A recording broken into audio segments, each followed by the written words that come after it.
This is not a hoax. It's not an imaginary story. It's the 250th show of Not Near Mint. And while I've only been here for 30 or 40 of the episodes, I do have the honor of introducing this episode. Why? Because this episode, we're going to turn the camera firmly on Mr. Rob, Mr. Not Near Mint. We're going to tell you why we love him so much. We're going to give him the attention that he absolutely deserves. And we're going to delve into what he collects, why he collects it, why he loves it so much, particularly now that his collection has eclipsed 32,000 comics. But before that, sit down, pour yourself a pint. Why, Rob? Why? Because it's the end of the week. It's the moment we've all been waiting for. Yeah, that's right. It's Friday, you bastards. And it's the 250th episode. The internet brings comic fans around the world into one comic book community. Comic creators and comic fans, tonight you are seen, heard, recognized. Because comics are for everyone. Live from Miami, Florida, broadcasting around the world, this is the Not Near Mint Show.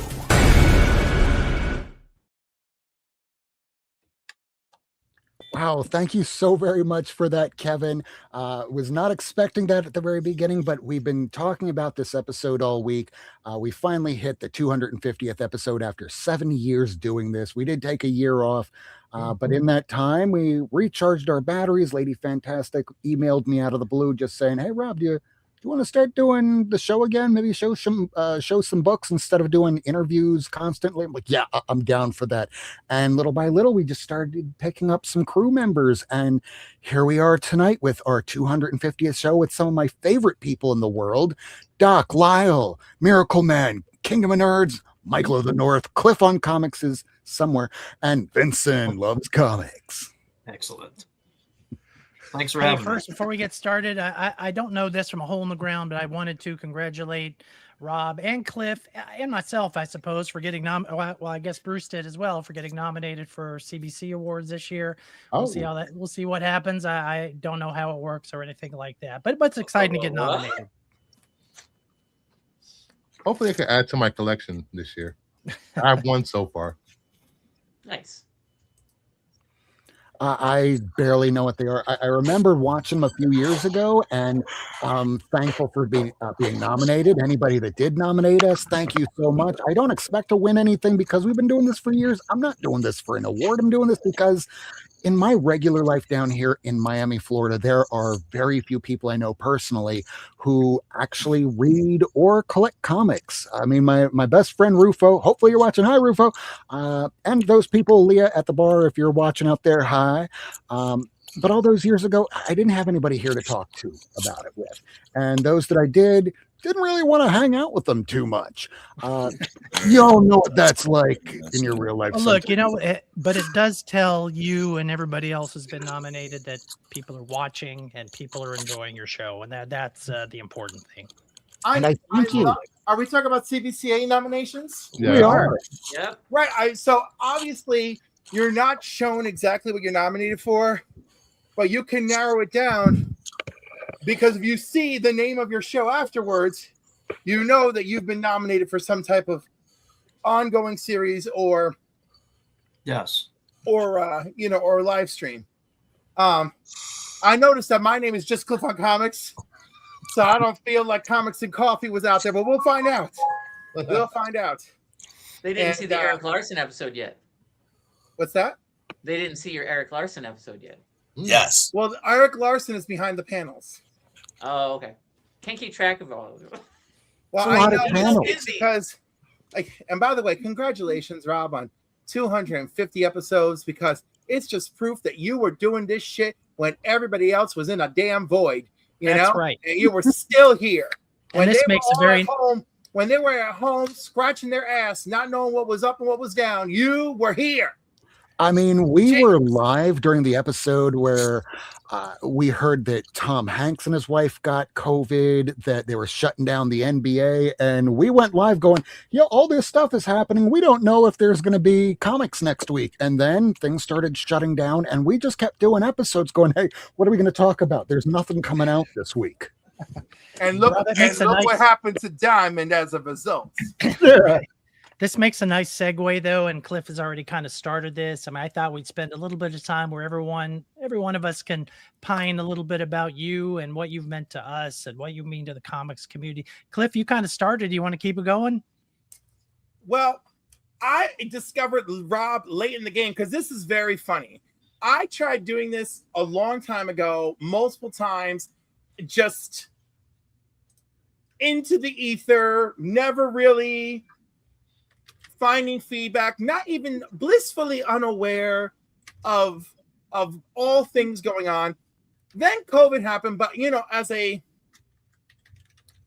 frontline worker, I wasn't paying attention to anything going on. All I knew is when I would go to the comic shop, my buddy would be like, "Oh, do you have this? Do you have that? These things are really selling for money now." Which I wish I had stopped and listened. But then when I joined this wonderful community, I discovered Rob, which we're going to give the credit to Lady Fantastic. I am not 100% sure it's Caroline who brought me to you, but I feel like she's put in the work that she deserves the credit. Lady Fantastic was the first person that I recruited to be on this show because I was sitting in the parking lot waiting for a hearing to start. And I'm going, I'm watching this lady. She's putting out videos every day. She's excited about the comic.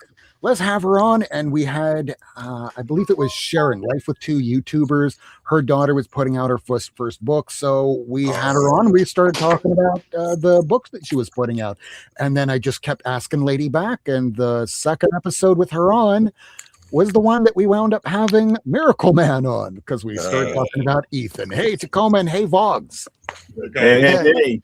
Sometimes I feel like I am just one of many. Holy cow, look at this motley crew. This is amazing. Some damn fine looking people in here, I'll say that. Fucking lootly. And also Michael. Thank you very much. And then there's Cliff just to cut above the rest. Gosh, don't get my titties all warm already. Jeez. Listen, everybody deserves a warm titty once in a while. That's true. It is true. Truth.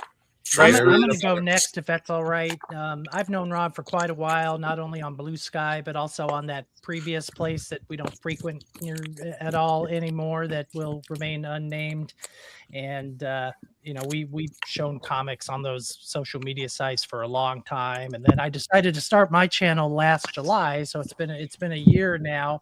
And just out of the blue, I just invited myself and said, "Hey, Rob, can I be on your show at some point?" And he's like, "Yeah, no problem." And so I showed up once, and golly gee willikers, I don't know how it happened, but I ended up, I'm a regular for all practical purposes at this point. And I wanted to let Rob know that one of the things that to me that's really important for him and the primary contribution that he makes to the YouTube comic sphere is his positivity. His positivity. And I talked about this with Matt when I was on his show last week too, that we need more positivity here. We need more people just sharing their love, and you can feel Rob's exuberance. You can feel his passion and seeing all those books behind him.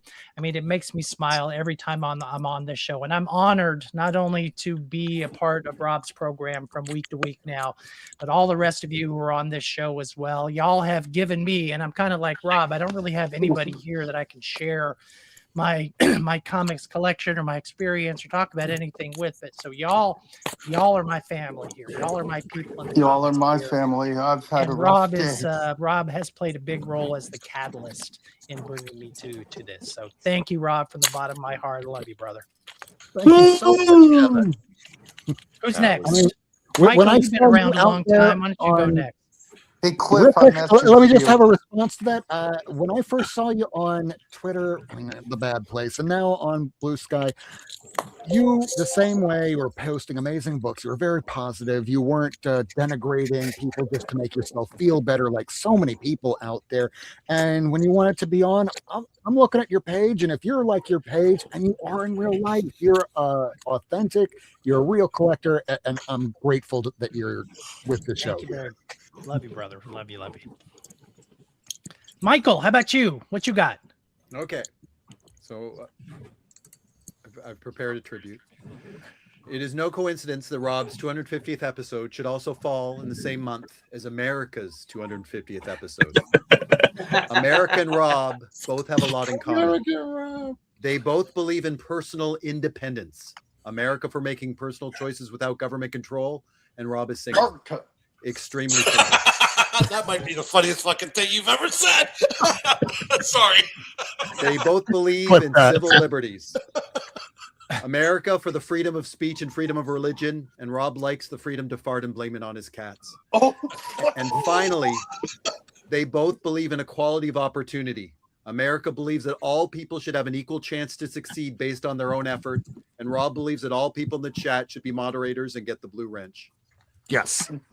My personal journey with Rob began at a time in my life when I needed someone like him. I needed someone who was kind, accepting, and not only shared my love of comics, but nurtured my unhealthy obsession with it. I've never told this story before, but when Rob took me under his wing, both of my parents had just been killed when a trapeze they were on broke and they fell to their deaths. Wait a minute. It sounds like someone else's origins. To be clear, they weren't circus acrobats, but rather they were experimenting with the sex trapeze. Contrary to the manufacturer's warranty, their trapeze, or sex sling as Miracleman more commonly refers to it, did not adequately support their weight while it hoisted them into the air during the act of coitus, and they were executed, according to the coroner's report. But this is neither the time nor the place to discuss this. Needless to say, I was quite shaken from the traumatic events, and I began the self-destructive downward spiral of watching YouTube live streams of middle-aged men talking about comics. Comic Book Club. Matt likes comics. John's comics with friends. Near mint condition. I'm not proud of what I did. Finally, I hit rock bottom and watched Not Near Mint. But instead of it being a wake-up call, I realized I'd found my people and started feeling better about myself. Surely my comic book addiction couldn't be that bad when I was staring at a man's basement that had 10 times the number of comics I had. Surely I couldn't be as hideously disfigured as the person who refused to show his face on camera knows Miracleman.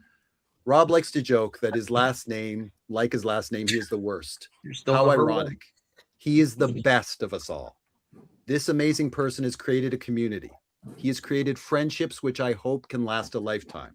Without him, I never would have met wonderful people like Cliff, Ian, Carolyn, Lyle, Bruce, Jason, Kevin, and real name redacted for legal reasons. And even when Miracleman and Lady Fantastic tell me I'm a maple-flavored piece of shit, I know they do it with love in their hearts. Rob is a special person. He is a 9.8 human being with all white pages. He is a Superman 10 without the rusty staples. He is a living, breathing banger alert. Rob, I love you, you bastard. That was wonderful. Beautiful. Oh my I would God, let that you was read at my wedding. Wait, we all should have been allowed to go before that. Holy crap. I think I'm going. Bye. Do I need to write something real quick? It's I don't know what to beautiful. do. Beautiful, Michael. Who wants to go? Who wants to follow that horse shit? I'll go. All right, Tacoma, what you got? I'll go after Lyle, I guess. Can Rob. someone Well, I clip met out, Rob. I real was- quick, Ian? Real quick, Ian. Can someone clip out the 9.8 human being with white pages into like an isolated audio clip? Because that was beautiful. That actually legit brought a little tear to my eye. I'll I'm not, go and I'm after- not even joking. I really like that. That was a really I'll nice go after whoever. one. Sorry, Ian. Go ahead. It's all good. It's all good. All right. Rob, years ago, in my time of I'm just making that shit up now. Oh my God. Listen.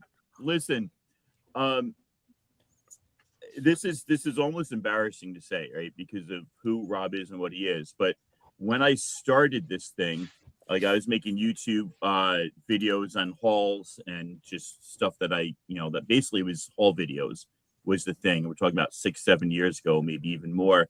And somehow I got to know Lady Fantastic, right? And then she told me about this guy, Rob. I used to watch the show on Friday night when it was like Rob, Lady Fantastic, Kirk, and I think Miracleman, right? The fuck and I think. Sorry. Because your face was never there. That's why I wasn't sure. But the other three, It's I remember. not there now. So Yeah, but I've been exposed to Y'all it are enough. I know assholes. what's going on. Side railed. I was jealous that I wasn't on that show. I felt like in my own mind, I had reached a point where like, hey, why aren't I on this show? Why aren't more people inviting me to be on this show? And in my mind, I do what I think I often did, what a lot of people often do. I built people up to like, Rob was this like, this top tier CGC customer that I couldn't approach or speak to or talk about it. And then like one time Lady Fantastic's like, hey, Kirk's not going to be there. Rob needs somebody else in the show. You want to come on? I was like, me? Oh my God. And like, so I had built up this vision of somebody who clearly knew so much about comics and had so many comics. It was probably only 20,000 back then. Couldn't possibly want to hear from me. And now to know that my impression of Rob was so backwards and so wrong, and that he is there for every collector that isn't a dick and has a passion, is just really great and wonderful to know that there's a place I can fit in Friday night. Because the Canadian, and I'll kill anybody who says I said this in the future, but he's right. I got people and like friends that I know are nerd adjacent. They come over to my house, and I actually feel like saying, "Do you want to go see the comic book room?" And 9 times out of 10, I don't, because I feel like that's just going to be a weird interaction. So this is like me sharing the comic book room with my friends on a Friday night, because it's just a little awkward. Sorry. I literally just put up 2 new shelves today up there. The drill. Yeah. So I'm starting, the new comic book room is starting to come together, but you guys, and I mean the panel and the audience, are the first ones I share it with, and Rob gives us a chance to do that. So it's pretty cool. So Rob, thank you for being awesome, but also being accommodating and accepting. We really appreciate it. Man, the reason why I have at the very beginning of this show where it says comics are for everyone is because back when I first started watching all this stuff on YouTube in like 2016, 17, 18, I was seeing a lot of people just talking shit about other channels because, well, if I can make other people look worse, I can make myself look better. And no, it just made them look like assholes. So that's why I had this rule 1, don't die, just because there's reasons behind that. And 2 is don't be a dick, because I want to turn away from that. So instead, make it about the books, not about my personality. And when I found other people that were interested in similar things, whether it's reading aspect or collecting, I wanted them on so we could bounce off ideas from one another, because simple people talk about other people. The ones that want to further expand their minds talk about ideas. And whose microphone is that? That's fog. Okay, I'm back. We know. Sorry. All right, who wants to go next? Should I? I can go next. Lyle. Go ahead, Lyle. Rob, thank you very much for the invite on your 250th show. I really enjoyed it, and all the people that are here. I'm like the last of the Mohicans on this show, because everybody's been on a lot more often than I have. I mean, I started my own channel in January. I'm a private collector, and then I was on different shows. Alan, the Comic Collector Geeks channel. Matt Likes Comics, the Live show. And I didn't think it was going to go any further than this, because how I met Rob was I was watching a different show, and I was just in the comments, and then I got talking about the size of the collection I had. And he says, well, I have my own show, you should come on it. And then it started like that. I mean, I was kind of quaking in my boots, because all these people that are here, didn't have a clue who the hell they were. And here I am on this show, and like the new guy on the block here. So I appreciate it. I mean, I've been going through a rough time in personal life, and Rob was always there with kind words and support, which I thank them 1,000%. And I always appreciate that he invites me on here when it's convenient for me. I mean, I might be retired, but I do have a life outside of this. And I have a lot of comic books that people are always, curious to know what I have. I've been collecting since the late 60s. And I'm not here to outdo anybody on the books that I have, even though some people might feel like that. That's never my intention. I've got a banger tonight. I don't think anybody's felt that way, Lyle. I wanted to thank Rob very much from the bottom of my heart for allowing me to be a part of this community, because I have as much passion about it as I do with everybody that's here and beyond. Thank you. Lyle, man, the first time I saw you in the chat, it was like that old Shaquille O'Neal meme where it has, "I'm sorry, I was not familiar with your game. I owe you an apology." First time I saw you in the chat, you're like, "Oh, yeah, I have a channel." I'm like, "Oh, okay." Second time I saw him, well, okay, let's check him out. Started watching one video, and I think I tore through all of them in the span of an afternoon going, we got to have this guy on. And I, Lyle, want to speak for everyone when I say I'm so happy you weren't a white supremacist. That was really wonderful. What?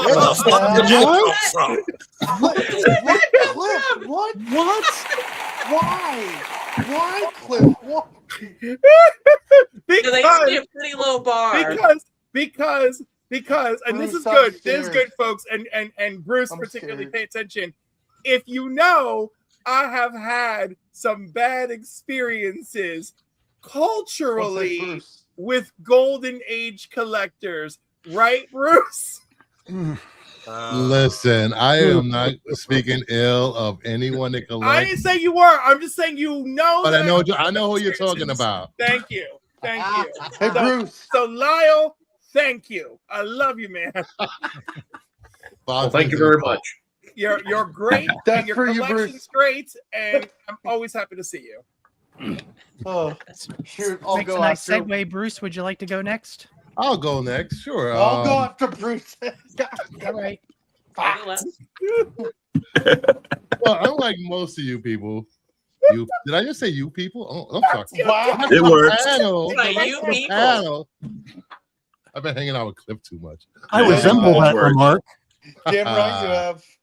Well, I met Lady Fantastic first. She was always on my show, winning Jeopardy every goddamn Friday. Nobody could beat her. And she would always say, I got to run to Rob's show. I'm like, who the hell is Rob? So I tuned in one time, like, oh, I like these people. This is my tribe. They don't care the optics of what they say. They speak their mind.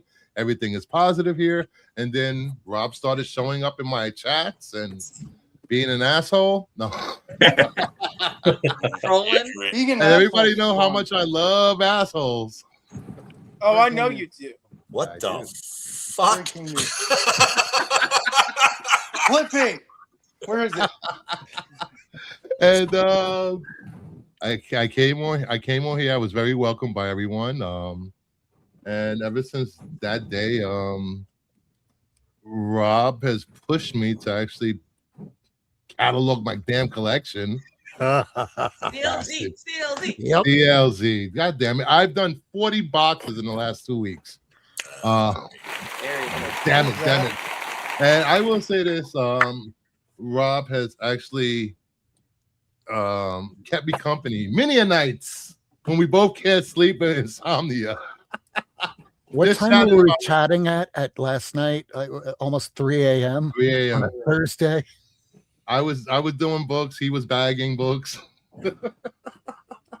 So I am very happy that I met Rob. He's one of the nicest people that I met, and it's so hard to find positive people on YouTube that doesn't have an agenda. Not Tacoma.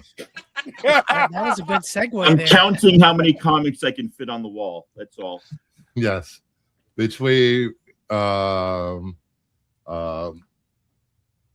the bad experiences I've had on YouTube since I've been on YouTube, it's just nice just to be in a space where you can be yourself, not be judged, and hang out with people you actually like, and not trying to use anybody to climb YouTube ladders. Thank you, Rob, for inviting me in your inner circle. Thank you for. And I don't mean that inner circle. half a bottle of hooch and we'll see what happens. What do you say, Bruce? I guess I'll go. Sure. The Depends on youngster. what it is. The youngster. Guess the youngster will go. Okay, kid. Cliffy, thank you for the invite, by the way. I met Rob a few years ago on Jig's Kingdom. It was him, me, Fish Cat Collectibles, maybe Drew Manchu, and a few others, maybe Bubs. And I'm like, who's this guy with the Hall of Justice behind him? That thing is awesome. I am a DC fan, and I've always loved the Hall of Justice. And I saw him in the suit, and I'm like, this guy must have a really good job for all these books. Shipper. But as I grew on, I talked to Rob. Excuse me. After I talked to Rob on there for a while, I got to know him. We've talked on Discord, and he's taught me a few things about like how big certain runs are for comics and stuff. And last year I had a birthday stream a day after my birthday. And Cliff was one of the first panelists. And then I invited Rob earlier that day. And I was like, oh, he's probably going to be busy working or getting home from work and he's going to be tired. But you know what? Rob was one of the first guys to jump on to wish me a happy birthday, to be there for the first hour of it, which I really do appreciate it. And he's a great guy. Like you guys said, he's like a mentor. And he has kept me happy because when I was down, like this week has been tough. I'm just going to bring up a sour point real quick. I found out my grandpa passed away this morning, unfortunately. I'm sorry. Sorry. But he lived a good life. He was 92. But on to the better subject. Again, I'm happy to be here. It gets my mind off the negativity. It lets me go into that world of comics that I love so much. Talk with fellow YouTubers who have a common goal of collecting comics, showing what they love, talking about what they love. And Rob does that every Friday. And man, I tell you what, there's so many good intros on YouTube, but Rob has one of the best ones where he segues into his intro because, man, that's a fun intro. And anytime I get invited here, it's been a few times, I feel honored. And hopefully one day I get to meet Rob. It'd be awesome. And yeah, let the festivities begin. Well, he's going to Heroes Con next year, whether he likes it or not. I hope so. That's what I'd like. Talk dirty to me, Kevin. Rope him in. Jeez, He likes being I tied up. hope. Cliff, He likes to be tied up. Cliff, What? I'm always speaking the truth. calm down. Oh. How dare I love you, I love you. Vocifer? Oh. All right, all right. Now, We see, got- Boggs, I remember watching you. Go ahead, Doc. I said we got two more. We got Miracle and we got Vinson. So I'll let y'all can arm wrestle for who goes first. I'll leave it up to y'all. But what are you saying? Oh, we Rob? already Go talked about ahead. it in chat. We're going to get to that in just a second. It's going to be Vincent, and then we're going to hit Miracleman. That's But- because I don't pay attention to that. I pay attention to very little because half the time I'm usually trying to pay attention to all the things in the background to make sure the show's going right. I'm like my own producer, which Bruce and I have been talking about lately. You know, producers. We are our own producers, so we have to do our own stuff just to make sure that the stuff that you out there watch looks like, not trash. I'm trying to So- help you with the So, chat Rob, feature. what were you saying? You were in the middle of something. Right. So, Vogue, I remember watching her way back when I was watching Jigs, his very first episode when things went completely sideways. I won't get completely into it. In fact, you can't even watch that very first episode that Jigs did because it went for more than like 12 hours in a period where YouTube went, yeah, do as long as you want. And he would try and run these damn things 36, 48 hours plus. And he wasn't even doing any kind of auction. He wasn't doing any kind of fundraising. And much like you, much like me, it's the middle of the pandemic. I'm bored. I'm putting stuff into CLZ after the entire community goes, Rub, you should really have stuff in CLZ. So here I am going, okay, well, you dropped the link in the chat here. Well, at least that one guy that's been masturbating and got him kicked off the channel's gone. Yeah, that's why I that first remember episode that. doesn't I exist remember anymore. that. That was terrible. But this Yeah, is why it's when you true. drop a link in the chat, you better know who you're letting in, because Yes. sometimes that could happen. Or there was another channel a while back where they let somebody have that chat link and they put on CP, which I'm not going to tell you what it is because it would get us kicked off of YouTube. But it got them kicked off of YouTube and they had to start their channel off from scratch. So while we don't drop the link in the chat, I do encourage people that are other collectors, reach out. It's okay. But at the same time, the reason why I'm not on Instagram is because I'm scared to death of talking with multiple people when they're going like, okay, here's your inbox for Monday. There's 30 people in it. Nope, I'm gone. I'm never posting again. No, it was a pleasure meeting you, Robin. Like I said, you are a mentor. And I thank you for watching, for being a part of this community, for being on all these channels, because it's about the excitement of collecting, this excitement about reading, and we need the next generation to be just as excited, or else this hobby that we enjoyed so much may just fade away. Okay, Vinson. Speech. I feel like the new kids still. So I've been a semi-regular now for a few months, but I am not a YouTuber. I don't have videos to upload or promote. You know, I'm a Blue Sky guy, and I just want to say thank you. I can't remember. It was something about a topic that you were covering. I'm like, oh, I'd be good at that. And you're like, well, you should come on. And I don't remember the exacts on that, but it was. Thank you for bringing me on. I'd never streamed before. Heck, Bruce just threw me on today. How about that? I'm expanding. You were better than 90% of YouTubers out there. You know, and that says a lot because I'm in that 10%. I didn't know if my energy of my Blue Sky energy is comic book positivity. That's my thing, and it's not because it's like a persona I put on when I go on to Blue Sky and write posts. It's just who I am, and I didn't know if that would convert to a YouTube streamer format at all. I mean, I don't know. I'm an extrovert. Sure, that'll work. Let's try it out. So thank you for bringing me on, and then I just thank you for I thought I was kind of pushy and didn't do well, and Rob, I don't know if you remember, I messaged you and I was like, I don't know, hopefully you liked me on, and you're like, no, you were great, can you come back? So you're great. I would say my only qualm about the show, and I've said this in our chat channel, is Rob, you don't talk about yourself enough. You know, you need to. What?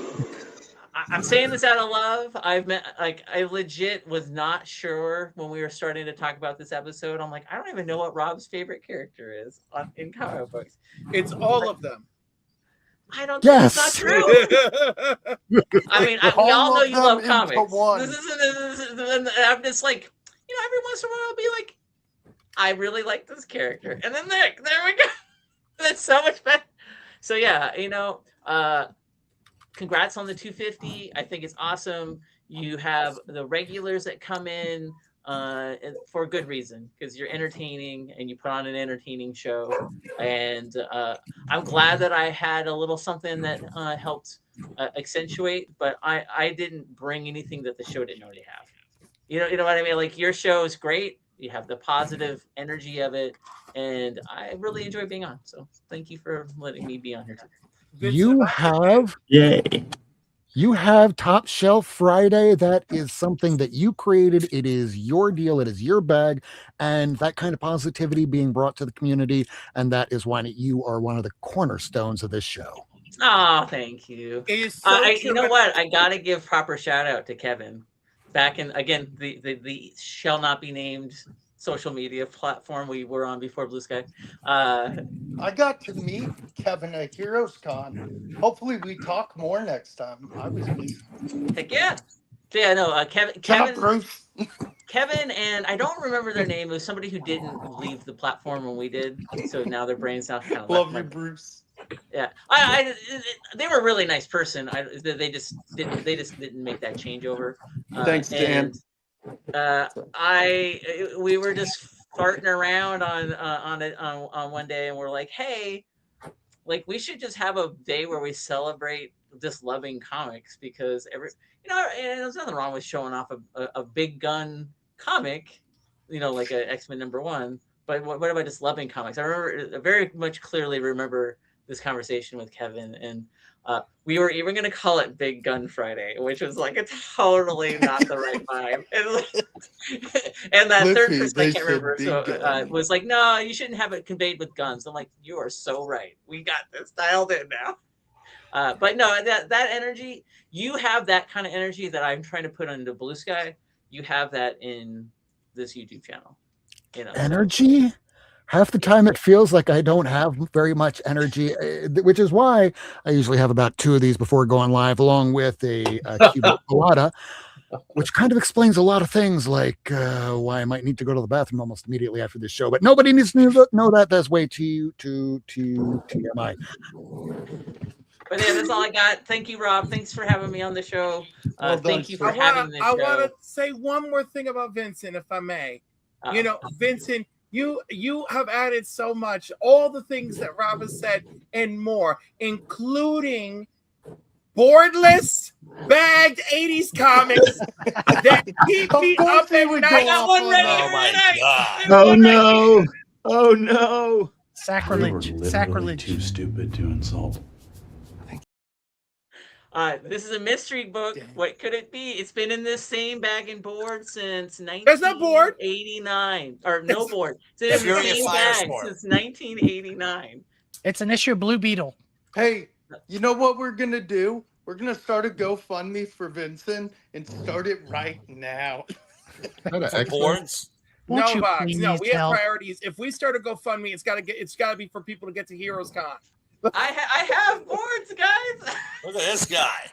Oh my God. It's That's time. not Vincent. Like That's a We fucking can do a live twin. stream together.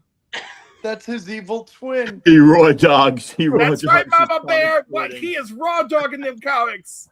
I've probably got about 500 to 600 comics that are as Mama Bear puts that it. just gives me chills. Hundreds of comic collectors out there Hey, do Cliff, not bag and board need their to cu- comics. we Won't you need to please cure him. help? We need to All cure right, him. Miracle, you are I got a whole last and stack certainly right here not that least. don't even have a bag and board just sitting on my sorting box.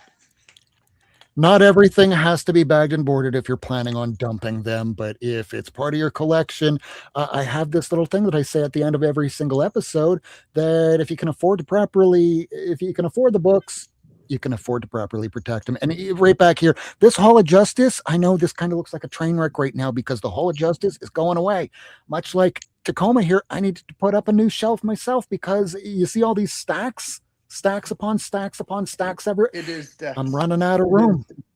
So the problem is you need to build up. And when you start running out of room building up, you might have to start getting rid of some books. But I am here to say no.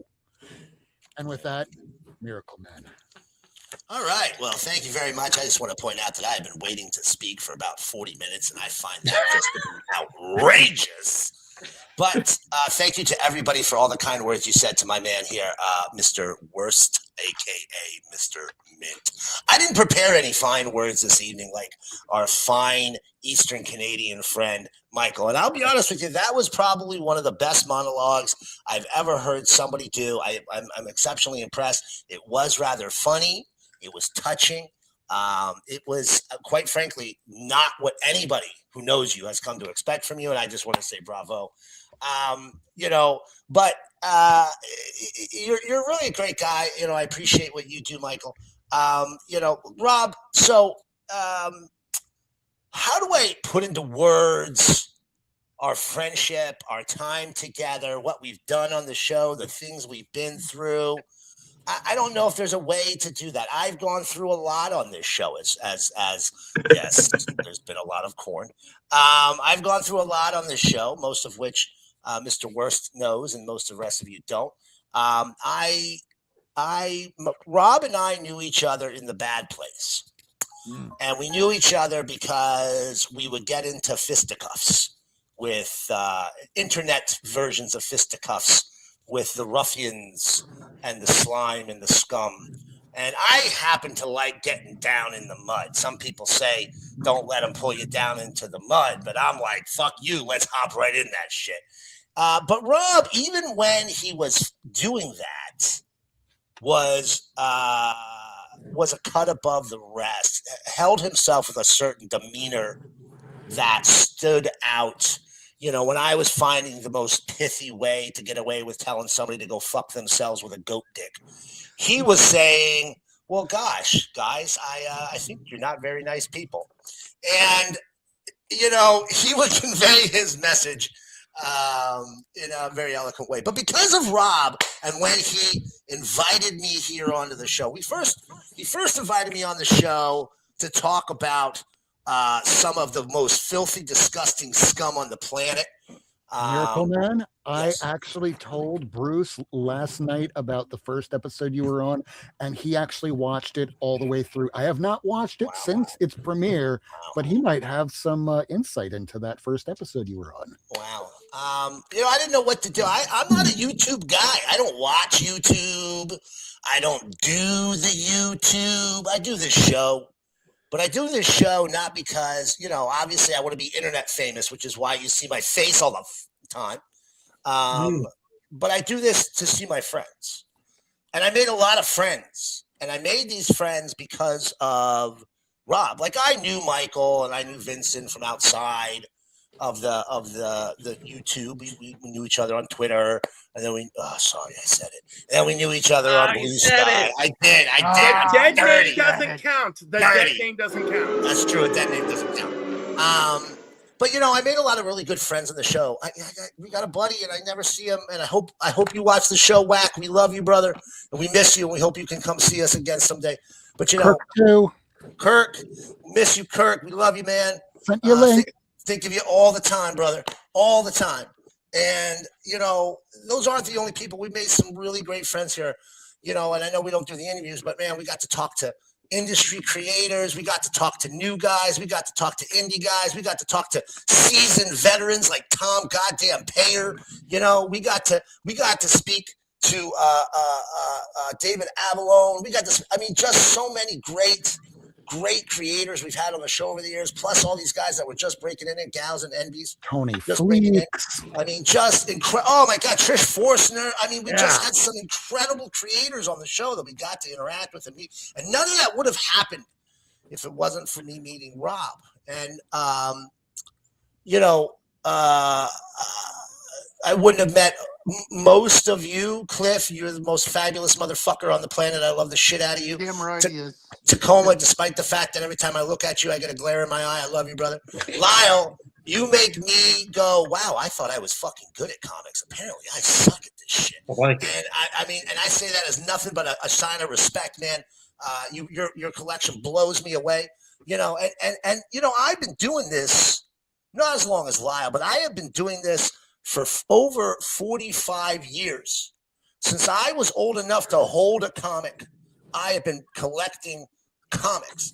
I love them. I love everything about them. I love good comics. I love bad comics. I love superhero comics. I love porn comics. I like fucking historical comics. I like American comics. I like fucking space comics. I like fucking European comics. I fucking love comics. And there's only one place and one group of people that I feel the same level of passion and love for the medium. And it's when I do this show.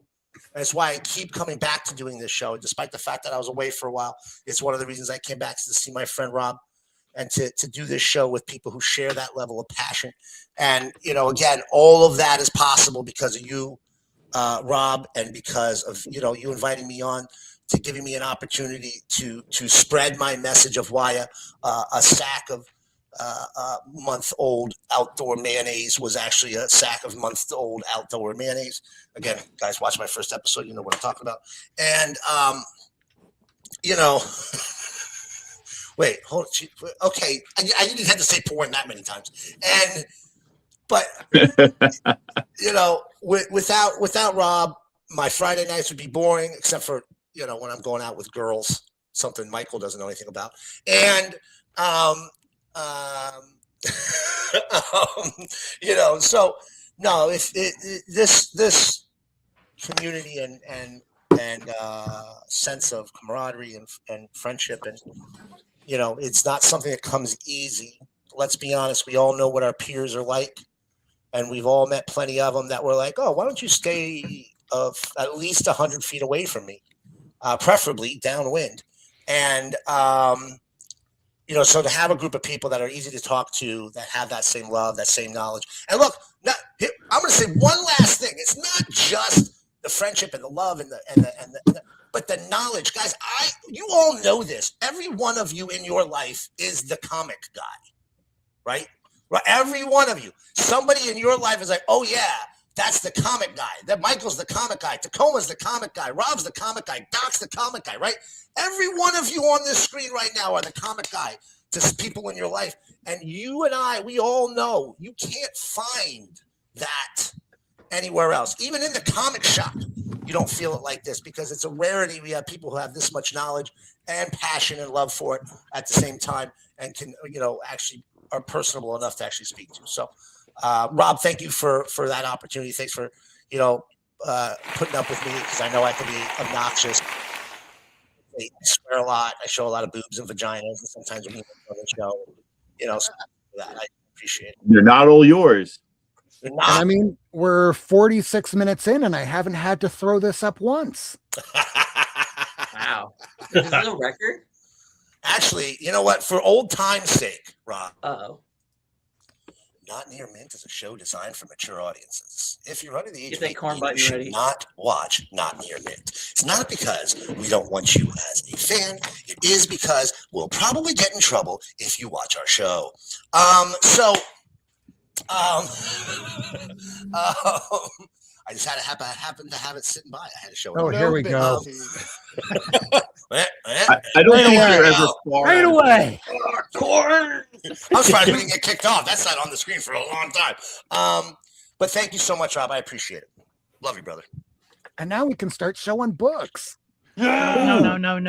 Let me correct you there. You can start showing books, because this makes a perfect segue, Rob, because I didn't pull anything. We want to know what you like, what you love, what you collect, what gives you that passion that we all see every single episode. We want to see your stack for once. Okay. Absolutely agree. I'm only going to start it off and only take a short amount of time for a very good reason. Let me blow myself up, and you will see why. So a long time ago, when I first started doing this show, in the first few episodes, I had a glass table doing all this stuff here. You're going to see what the top somethings are here. Oh, no, I blocked it out here so you can't see everything. Great. So when I first started doing the show, this thing that was a wooden table was glass. So over here, I'm getting stuff ready to show some books where I'd have the camera on it, and I put something down and it shatters the glass, and I was wearing sandals. So much like John McClane in Die Hard, I did the entire episode with bloody feet, didn't say a word about what happened until I said afterward, yeah, I should probably go to the hospital. Like, why? I show like Lady Fantastic my feet. Not an OnlyFans. And like, how did you do that? Not say anything the entire episode. I'm like, well, when it's showtime, just like when Conan O'Brien would feel anxious about something or go, oh, is everything going to go wrong? The second it's showtime, you just go and you don't know anything going on, anything else around you. It's kind of like having ADD, where it's like a bright light shining right at you. But if you have to focus on anything else, it's like expanding the beam. So that's how I did it. All right. This is why I can't really show a lot of books right now. So I'll let Kevin show everybody that's in the chat be on screen, but I'm going to take the camera and show you why. All right, here we go. So this room here has so many comics in it. Oh, we've never had a Hall of Justice tour since I've been around. I claim Jim Lee Batman. No, I'm kidding. All right, let me make sure none of this gets torn out and I do need destroy to Jim Lee anything. Batman one day. All right, so over here you can see how I have stacks upon stacks upon stacks upon stacks. Oh, you have so many good ones. Well, the problem is as you see over here, I don't have the Hall of Justice key books that are out anymore. They're going to be going on the outside of some of these, but I needed to put up another one of these, which means that all of the in the hall is where I have. Hey, Kitty, is where I have. All the Spider-Man books right now are inside the hall. So, with Max. Max is my gargoyle. Max is the one that takes care of all the books. So, over here, even more books, and right here, these. All right, so for Vinson that doesn't have a few of those books that are bagged and boarded, these are 6 boxes where almost none of these things are bagged or boarded or anything. I know, terrible, right? But I'm planning on getting rid of them because I got this for a collection. And in that collection was a bunch of stuff that I wanted, like First Green Goblin and whatnot. All right, here we go. So the reason why I'm not going to be showing any of those books is because they're everywhere. They are everywhere. But I will wind up doing a room walkthrough when this whole thing is done. But right now, everything is in the process of work in progress. Just like how I have done on my shorts, where I have a how-to or comic tips. And here in Florida, we are in the middle of hurricane season. So you see some tarping that's up there that I need to put down on some of the racks that have the plywood or the particle board at the very bottom, because if there's any water that gets into the home, that plywood board, even if the water gets up about like just a half an inch or so, it'll soak into the particle board, soak into the box, and then you're in trouble. So just put a piece of plastic, and that's what, if you're an active collector, no matter what, whatever you're spending on your books, it's okay to spend a little bit more on the Mylar, on bags, on the peripheral stuff, because you want to say, yeah, I have a 9.8 of something and it's in a box back there. Hold on, let me take it out. You take it out and the whole thing is just slumped. I bet Cliff's like, yeah. Wait, Like, let me go 10% get my discount wife. you can enjoy at BCW Supplies when you use Cliff Comics as your code. And it's starred right now in the chat. So if you need to get some supplies, do it in bulk. It's what I always do. Sometimes I do it from Amazon if it's boards sometimes, because I'm going to order 1,000 boards. I'm not like Jigs that orders a pallet of 50,000 of them. But I know one day I'm going to have to do all of the boards again, because boards you need to replace about once every 10 years or so. And I basically did everything in Mylar within the first 2 years of the pandemic, because Lady Fantastic and I were trying to figure out, hey, what's the best kind of Mylar for these things? Because I wanted to go pull out a bunch of Black Panther comics, and they were ones I just got. They were brand new, 6 months and brand new bags where it looked like glass when I put it in. I go to pull them out and they were all wrinkled to shit. Why? We live in Miami, and living in South Florida, that humidity gets in no matter what. I just ordered this morning a humidifier or a dehumidifier, just because if you see 1 or 2 silverfish, well, you can expect there's probably more. So how do you get rid of them? Aside from, sprays like this, get a dehumidifier. It'll get rid of all those little nasties, because again, if you can afford the books, you need to properly protect them. It's great if you have a great collection, but if they're being eaten by silverfish, ain't nobody gonna want them. No, it's like smoking cigarettes. What was that, Bugs? No, none. I didn't know they eat comics. They eat paper. They eat sweet things, and they're eating knowledge. They're eating knowledge. I mean, it's not like they're obtaining it through osmosis. You eat it, you sleep on a book, you obtain it. No. Instead, it's just. I see more people are starting to watch here, and I want to thank everybody out there for watching, live replay or viewers, whoever it is. I know there's a lot of things going on a Friday night. If you're not watching a movie, you're out watching us, I thank you so much for this. We do these things every single Friday. We started out doing it on a Wednesday, but if you have a job, sometimes throwing together a show like this last minute, it can take a toll on your physical and mental health. So that's why we took a year off around 2022, and we came back and been doing it ever since. We don't really do the Kickstarters. We do want to support those people out there in the community that put their hard effort and work and money and blood, sweat, and tears. And I do mean that literally, because people do bleed from doing this. And I mean, we would like to support you, but at the same time, when we were trying to do this week in, week out, people having Kickstarters, they would send us a PDF. And I'm a court reporter. My job is mostly trials, depositions, and it can go really, really long. So it's showtime. You're going to be interviewing. Fill in the name of the blank. Did you read their work? No. So what are you going to do? Ask them the same questions we ask everybody else. And it felt really inauthentic. So us being able to do these things week in, week out, where we're basically just showing books, like show and tell, telling you information that we found out from other sources. When I dropped in the chat earlier this evening that this is the comic hub for the comic community, we're not Comic Tom that are going to be telling you about the top 10 books and why each one. I do a top 5 at the very end, sure, because we just want to get that knowledge out there, because there's certain people that would rather hoard that knowledge to themselves. And yeah, they might have a great expensive book that they got for $2 or $3. Good for you. I would like so that we have an even playing field, so that we can commiserate on this knowledge, so that everyone has it, so we're all better equipped. All right, I really want to commiserating. What was that, Cliff? I said I enjoyed the commiserating. Absolutely. Just like how Vogs was saying earlier that he learned a lot from me, I learn a lot from everybody out here watching. There was an episode of Jigs back at the beginning of the year where No one learns nothing from me. What are you talking about, Rob? it can happen. I learned something from, and it's something that we know, but sometimes it helps to have it.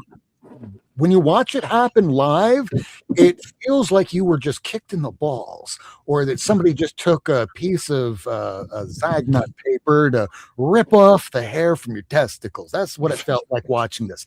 So Biggs had Ian on, and I don't mean Ian Tacoma, I mean Ian. He's beloved. We all know who Ian is. And he was showing one of the drug issues from Amazing Spider-Man, and he goes to take it out of the bag, and we're all telling him to take the tape off. He didn't take the tape off, and that tape caught on the cover of the book. So he tries to get it out, and he's like really close up with the camera watching this, and we're watching as the cover gets lifted from that book. And it was right afterwards where I went, okay, that's going to be my comic book tip number. I can't remember what number it was, but yeah, if you're working with comics, this is the reason why we use Bender's tape. I mean, this isn't as bad. I have little rips on some covers, but nothing like extraordinary. Yeah, but you didn't cause them, Vogs. It came that way. Yes. Yeah, I got a Green Lantern 76 where it was at least about like an 8.0 or so, but somebody at some point took that book out and the tape caught on the edge of the book. So there was a little bit of a tape pull. I'm okay with it. It was really nice presenting otherwise. But had I have done that myself? So sometimes watching other people fail means that maybe you don't have to yourself, because we all learn from one another in the end. Thank you. All right, I want to start seeing some people's books. I don't know what's going on in the private chat. Where's Lady F? I don't know. Lady Fantastic, we love her, but I know she's living in a new spot, new home, new area, so she still has to take care of some things. So, Lady, we love you and we miss you, and hope to see you back here soon. Yeah, I'll go real fast. I only 4 things. So when Kevin says there's 31 in here, does Kevin see it because Kevin has permission? I think so, because that means all the people. Yeah, we have Kevin streaming on his channel, and we have Cliff streaming on his channel. So I guess that means all together. Yes, and I love that. Well, there's 20 in the main chat, and that's lovely. This is not what we're used to. We're a small channel. I don't want to be a large channel. A large channel usually means, hey, Rob, you're doing things wrong. You should do this instead. The larger you have of a following, the more people feel entitled to tell you what you're doing wrong. Yeah, there's 20 on your channel. There's 3 on mine and 5 on Cliff's currently. So, Bruce isn't throwing his hat in that ring. Let me tell you something, Rob. You have created a wonderful bubble for yourself, because it doesn't matter the size of your channel. There's this thing that I belong to called Instagram. And even when my channel was 400, I had people telling me what to do. You know? And at the end of the day, hi Bruce. At the end of the day, Yes, Bruce. you have to go. It works with you, your higher power, and your chat GPT.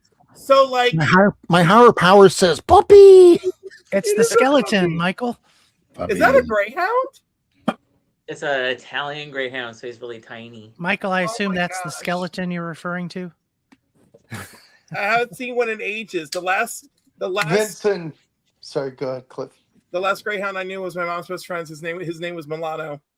Vincent, you know what's funny about them? I saw a video of a greyhound, and it was like on a person's bed, and it was like whining. And someone said, the caption said, "Why is this giant mosquito serenading me?" I'm like, that's He's a goofball. terrible. But he's allergic to grass, so he gets hives during the summer. Wow. Like, I don't know if you can see his chest We're there. talking about how does he go to the That poor bathroom? What the boy. heck? I put shirts on him to try to minimize it, but he like always gets out into the grass somehow. I give him Benadryl to minimize it. He's a dork. I love greyhound. Well, Anyway, Rob, we whenever will Rob's let ready, you I'll go. decide who you want to show books first, second, third, all the way to the end. It's up to you. Well, I know Boggs has been really, really, really excited to show something, so let's get him to go first. Yeah. So I have 2 new comic books this week, and then a back issue and a slab with a story. New books: Justice League Unlimited 21, the Kari Andrews. Cool. Thought that was a funny cover. Great cover. That'll probably be in my order tomorrow. My favorite X-Men character is Rogue, so I was like, man, this is so 80s vibe, and I love it. Uncanny X-Men 32. Oh, nice. Yep. Oh, that's pretty cool.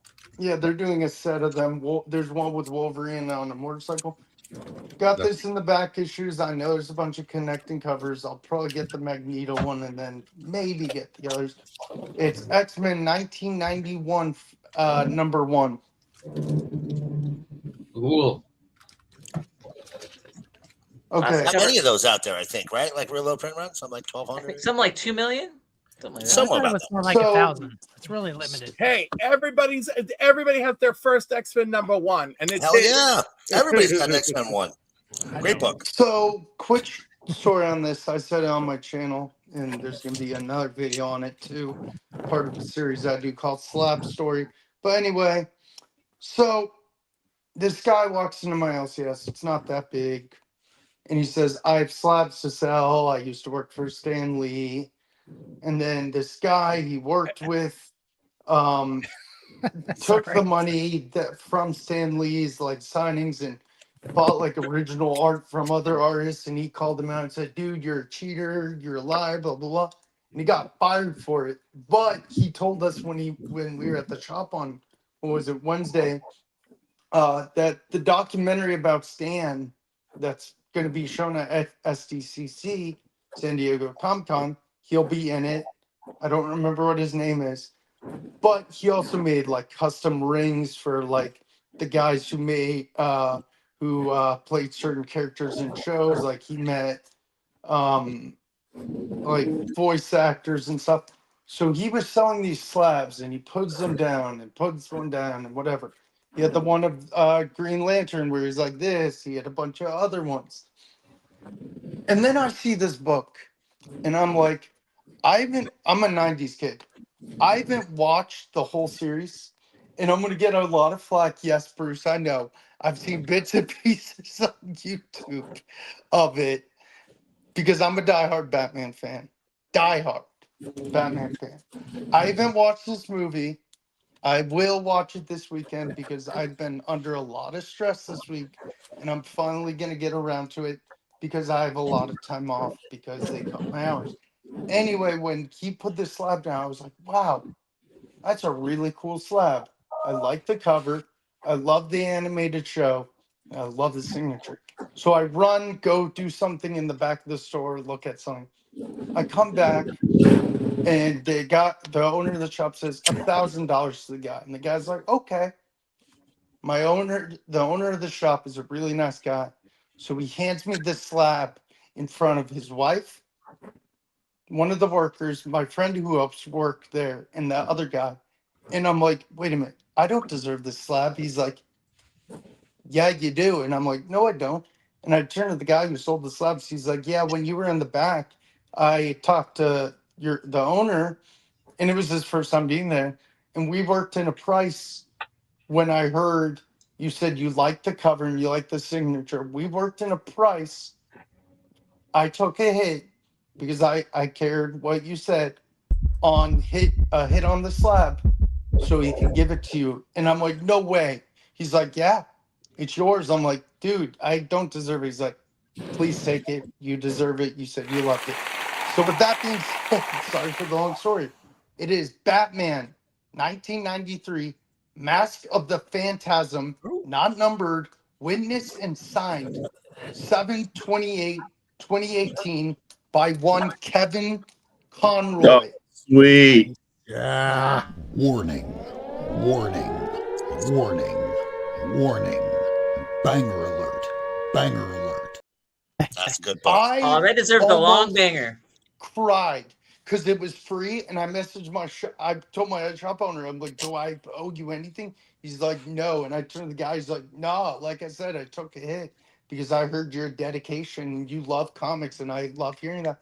And I watch bits of the animated series, but whenever I read Batman, I bet I am, Zach. I'm gonna watch it Sunday. Whoa. You've never seen Mask of the Phantasm? What? I have to share with you now. So the voice of Phantasm was my childhood or my teenage crush. So, just giving away my age a little bit here. So the reason Real quick, I'm just going to tell you what this will. It is not just the best Batman animated movie. It is the best Batman movie, period. I'm excited for it. I've seen trailers for it. The reason I didn't watch it was because I recently got into comics the last 5 years. I didn't hate comics. I liked Batman. I liked Batman and stuff. Now I'm into comics. I'm probably going to go back and watch the series. But I'm a diehard Batman fan. Cliff knows it. I've been on his show before for a bunch of things. I have a bunch of Batman comics, probably a stack like this big, almost a whole short box or two. And whenever I read Batman, I just read in reading Batman when he talks is Kevin Conroy. I am Bryant. It's going to be a slab story coming out soon. I'm going to screen record when I showed it on my new pickups from Wednesday. I'm just going to screen record. It may not be like super high def, but I just want to screen record it. But yeah, yes, I haven't watched all of it, like I said, but I am going to watch Mask of the Phantasm this week. But like I said, I know who Kevin Conroy is. I've heard his voice a million times because I've watched YouTube videos on Batman and stuff. But yeah, getting this, I almost cried because I love Batman. And Kevin Conroy is my favorite voice actor of all time, along with Peter Cullen. So that's awesome. If someone calls me a fake Batman fan, you're wrong, because I can show you a bunch of Batman comics, a bunch of Batman figures. And shoot, our buddy Tony Oldwolf knows I'm that big of a Batman fan that he's going to make me a Batman cowl. Oh, no, that I got to see. And Will, I just got to tell you this much. When it comes to people on YouTube these days, there's a reason why on the graphic that I made for tonight that I had to put at the very bottom there, no AI used. Why? Because, and this is the annoying thing, if you use Photoshop, they might actually tag your video as being AI. But I would rather watch a human being talking with just a talking head than some AI slop. So high definition, low definition, it doesn't matter. Just make that video. Especially, I appreciate you guys listening to my story. I know it was long, but this is going to be with me forever. Sorry for the rant and the long story. Or at least till you send it to me. I just want to say real quick, I don't know if you know the vibe of this channel, but you're a fan if you like the character. You don't even need to own a Batman comic. Yeah. There you go. You're a freaking Batman fan. Batman is my all-time more than favorite that. character. I'm just saying.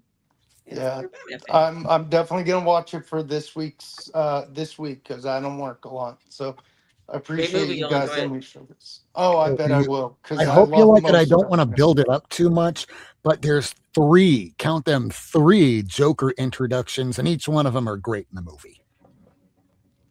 I remember seeing it in the theater. It was fun. It was a good time. But yeah, I appreciate you guys listening to my story because most people outside would be like, "Oh, he's just talking and talking. Show us the damn book." Oh, yeah. No, the build up was awesome. Get some Don't give a damn context. what they say. Show what you like. Absolutely. So who wants to show some books next? You pick. You're in charge. You're in Well, charge. he's already Go. up there. Go ahead, Vincent. Oh, me? What? Top Shelf Friday, baby. Yeah, Vincent. Woo! Well, it's the 250th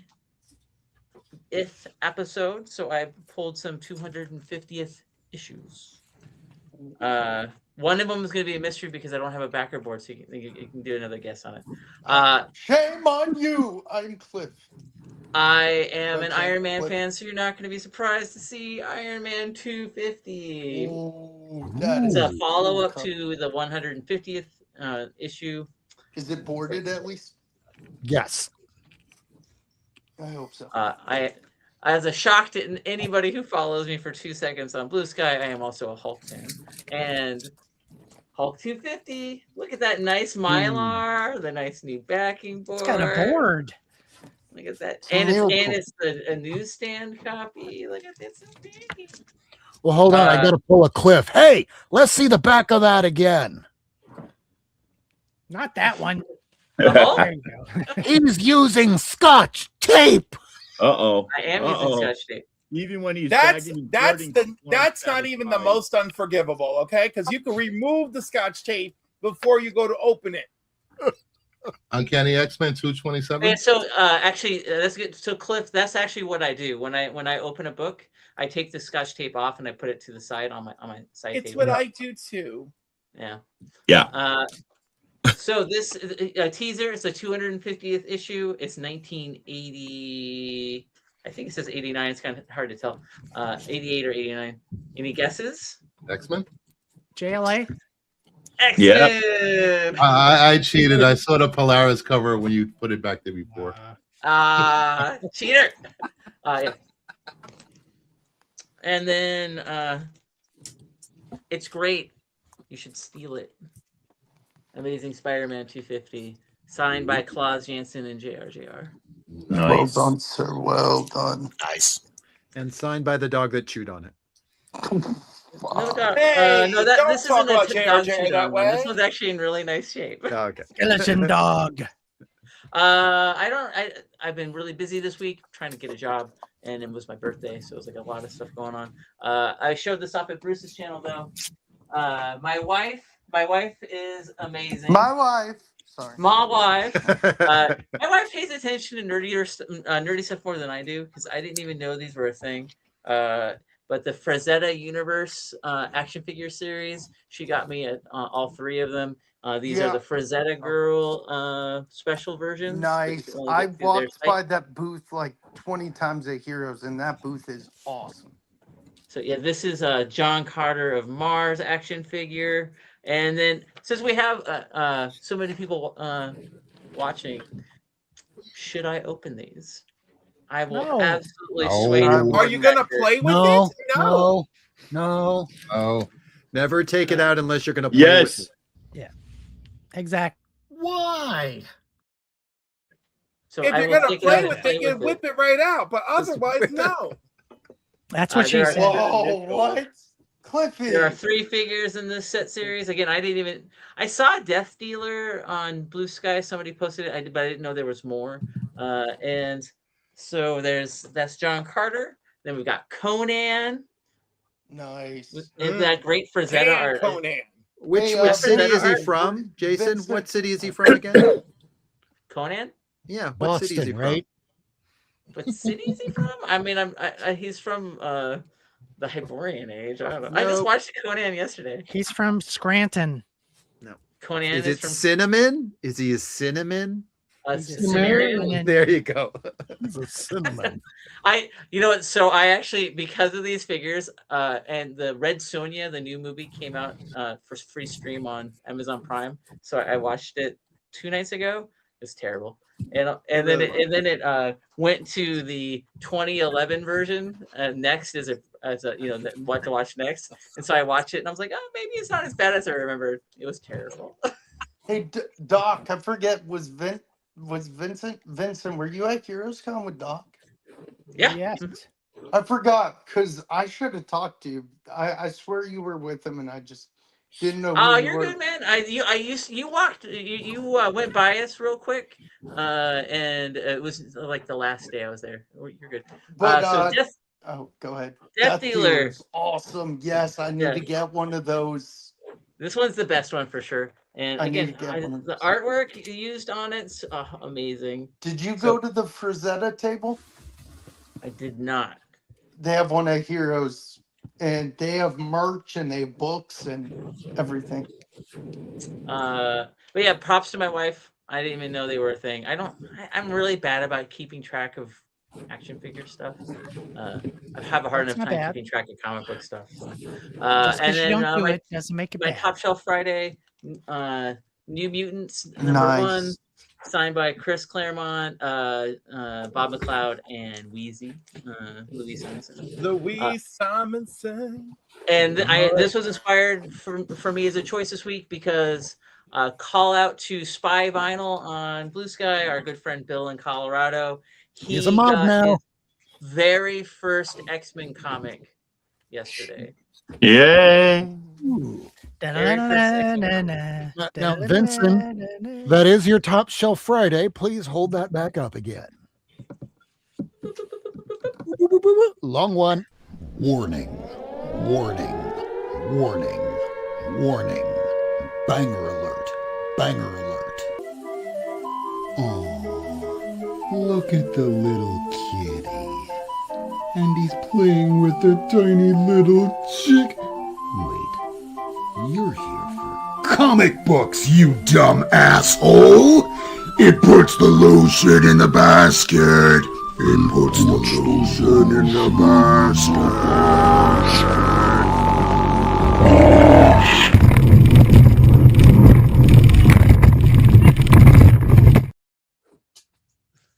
That guy didn't survive that boat ride. I'm telling you, at the last second, you can see when that girl becomes infertile.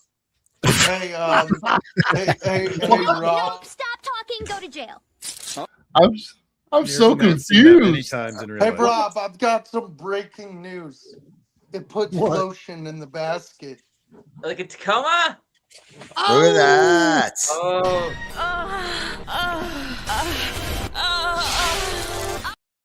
Where's Wheezy? I wasn't even sure if I had noises. signature on here, but I'm like, I think I do, and I do. So there we go. Nice. So breaking news, it does put lotion in the basket. And in a top loader? Oh, shut up. It's a wall book, so all my wall books lean. I don't know how well you can see behind me. All of those are like on an angle, leaning towards the wall. So I don't like to do that with just a bag and board. So yeah, if they're on the wall, they're in a top loader. Nice. That's all I have. I haven't been able to get to a shop. I feel like a bad comic book fan. No, you're So not. bad. I haven't been going to comic shops either. I've been ordering a couple things here and there offline. Although there is one thing that I did want to present that I forgot about earlier. So I know that Kevin has sent me some stuff. It'll probably get here tomorrow. But last night when he was showing that in our group chat, I spent a good portion of last night doing some stuff. Ooh. I didn't send you anything. Oh, Kevin. Explain that, Kevin. Explain that, Kevin. And that. Oh. The best of us. I swear if I get something, I'm going to lose it because I don't deserve it. Tacoma's is in the living room because it's in an actual box. Cliff. Oh my gosh! Wow! I've never gotten an AOK before. I'm excited. Oh my goodness! What the hell, bro? And Bro, wait, let me get the sign up. Miracleman. Oh, look at this son of a bitch.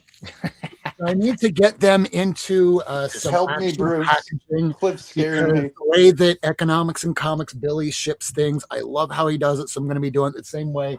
Because a lot of this stuff, some of these books are like $100 a piece. What? So, Christ. Rob, What? this is kind of like giving people birthday gifts on your birthday. It's I a don't think dick you're in the supposed to do it this way. box. So, Rob, those boxes that you like are available from BCW. You could probably get a discount there if you knew the right person. Use I Clip. can, but at this point, I get so many of these boxes here that as long as they keep coming in weekly, I'm never going to run out. Congrats. That's fair. But for all your other supply needs, I'm there. Take a look at the star. We have it I'd starred pass. in the Not Near Mint chat. So if you need your BCW needs taken care of, Cliff's got you. Use Vogs because he doesn't have one. So someone used it last night because I already see it on my transaction list. Nice. Nice. Do you get credit for it or I do. For every you save 10% and I make 10%. 5%. I make 5%. Nice. and Bruce That's makes cool. 100%. What? I don't I get don't it. have a Bruce. I'm sponsor just yet. saying shit. I'm sorry, Bruce. I just have merch. No. Yeah, Bruce. I don't does even Oh, have if you have merch. merch, let's see it. Okay, the next person to go is Bruce. I don't have any merch like laying around. Bruce. And Bruce, All we right, love you, so- bro. Does your OnlyFans count as merch? What Yeah. the hell? Maybe. Giving it away. My OnlyFans name is Verse Hung 8. No. And by Anyway. the way, I like your little Batman. fucking I was Bruce. doing CLZ while you guys were going, but here's the comic that was in my hand. Hey. Bang. Hey, Is that Ben Riley? it is. And newsstand. Hey, Ben. In his very first adventure. Oh, All right. So let's get to books I got this week. By the way, I didn't mean to call out Bruce like that. I'm horrible. Superman 74. Oof. You Oh, just the- opened oh, that shit. pack. Universe. I opened that pack this week. Oh, Was there anything good in it? Yeah, I'm All showing of it. I got not all of it, just 4 out of 7. Man of Steel 19. DC That's big. Universe. Ooh, DCU, nice. I don't have any of those ones. Action Comics 684. So what is this from, Bruce? Cliff said a box. A collector's it's pack. It's a multi-pack. It's Doomsday collector's pack. Hmm. And Oh. from that pack, I got Man of Steel 18. Ooh. So you see, as a First kid, I Doomsday. ignored these constantly. Same. Or I should say, as a young man, I ignored them constantly because they were 3rd and 4th print books.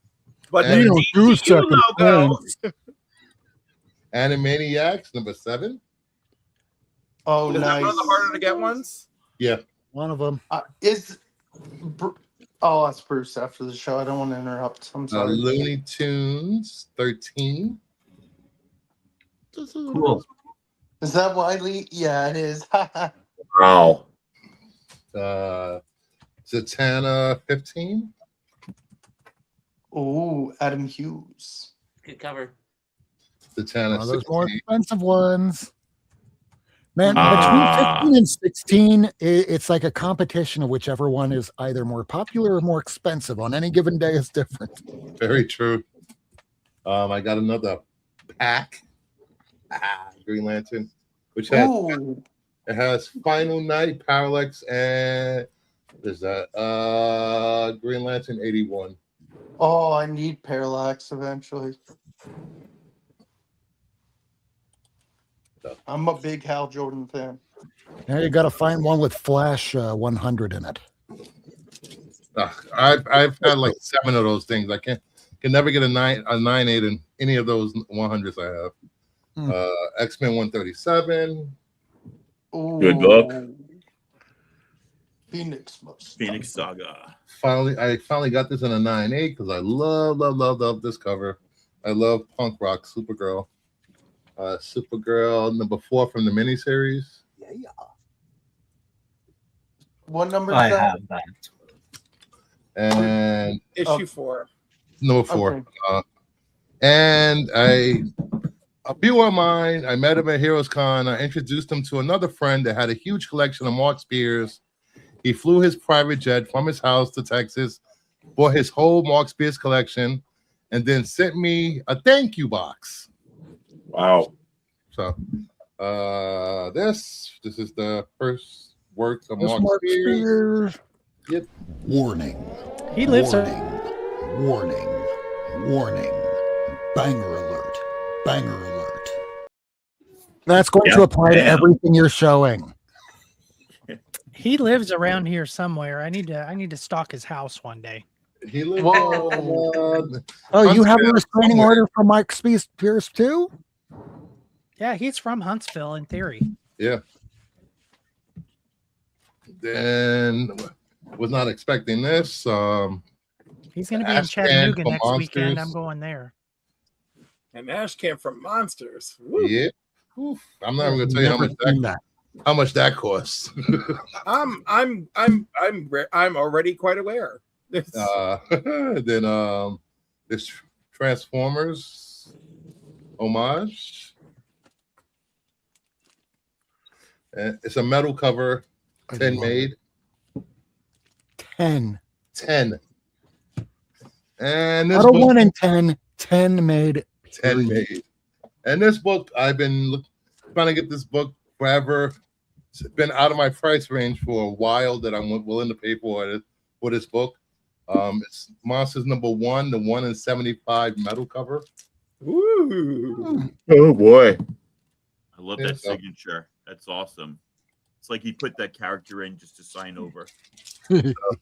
So shout out for my first and only best AOK. It's pretty. You're gonna pretty get good one one. from me. Nice. And that's pretty much it. Congrats, Bruce. Stick Very around long nice. enough, you'll get them.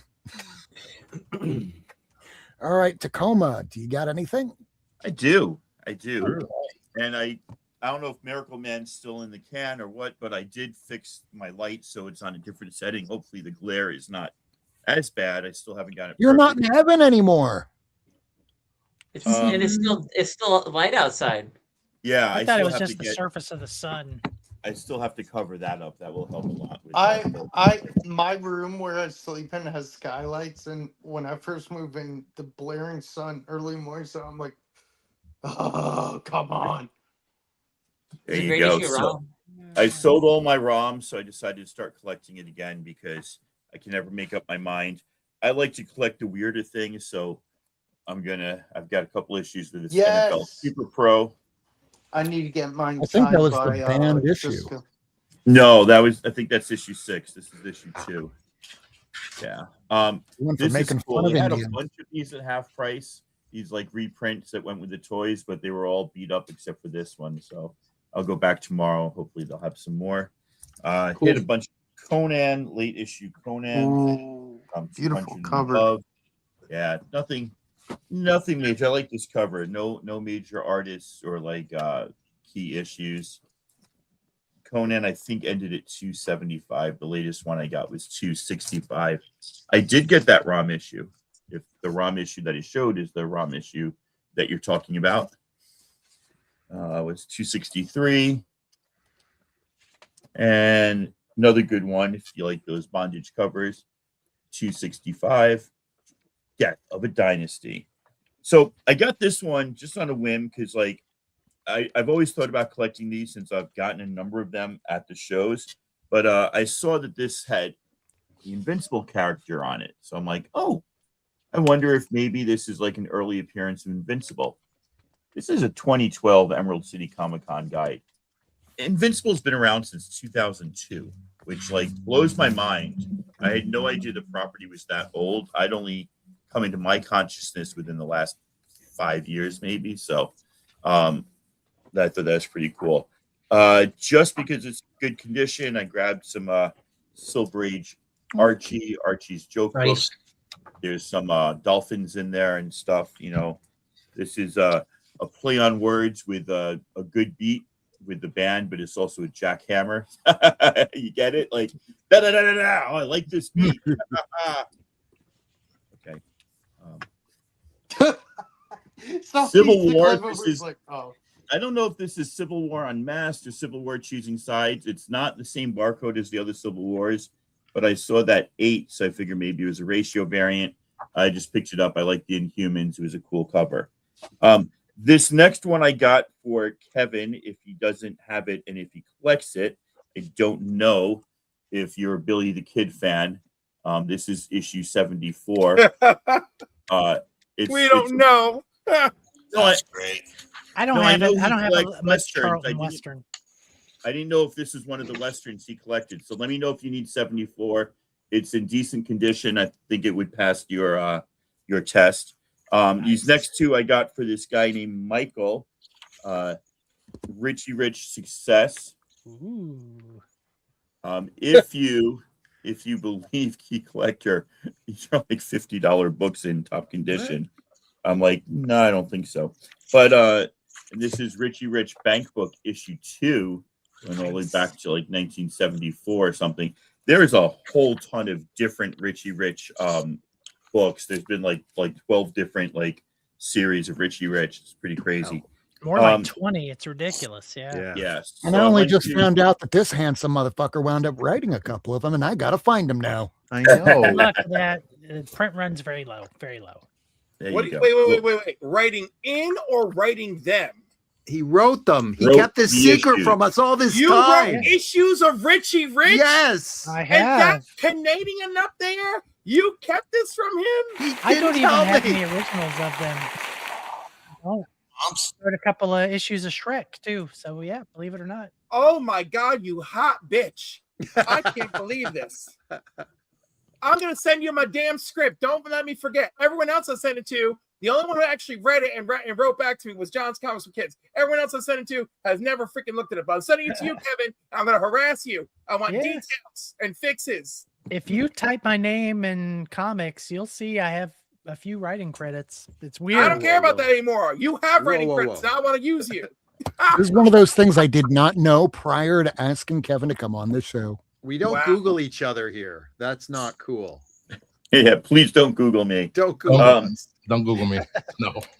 So I did one of those mystery packs that one like used toy store in my town does. So all these next books I got in a pack for $15. Got that, which I think I need, the Wizard version of 320. Got the gatefold version. I didn't look to see if that was the newsstand. That's the second time we've seen that tonight. And it's not a newsstand, but it's still pretty cool because if you're not familiar, this is the one that has all the covers on. Yeah, pretty cool. Some of us from 1991, right? Yeah, some of us feel like this destroyed the X-Men that we loved in the 80s, but It I did. talk to younger people, they think that's sacrilege for me to say, so I don't know. They're wrong. I also, I also think that the prequel trilogies destroyed Star Wars. What do I know? X-Men Messiah Complex, Chapter 1, and this is a variant edition. Nice. Ooh, you know what that looks like is Bill Sienkiewicz a little bit. I don't think so. I think it's Silvestri. Yeah, Silvestri and somebody Weems. Chapter 5 in the Messiah Complex. So these are just First randoms. appearance of Hope. That's a bigger book. Chapter 6. Yep. And chapter 9. So whenever I get stuff from this guy and he's got the mystery packs, it's usually like a broken up run, right? So chapter 1, 5, 6, 9, 10. Nice artwork on these though. Was my girl Rogue in that series? Chapter 12. Oh, she gets her ass handed to her in that series, but she fights like a champ. That's right. Chapter 13. Oh. And then some uncannies in the early 90s, but newsstands. So that was pretty cool. This is when newsstands were about 25% of the overall print run. I'm just still trying to recollect all of the Chris Claremont X-Men, so this is nice to pick these up and get a little start on that. And then somebody showed this before. Hey, there it is. I was thinking about doing a 250, but I'm like, this might be the only issue 250 I have of any run.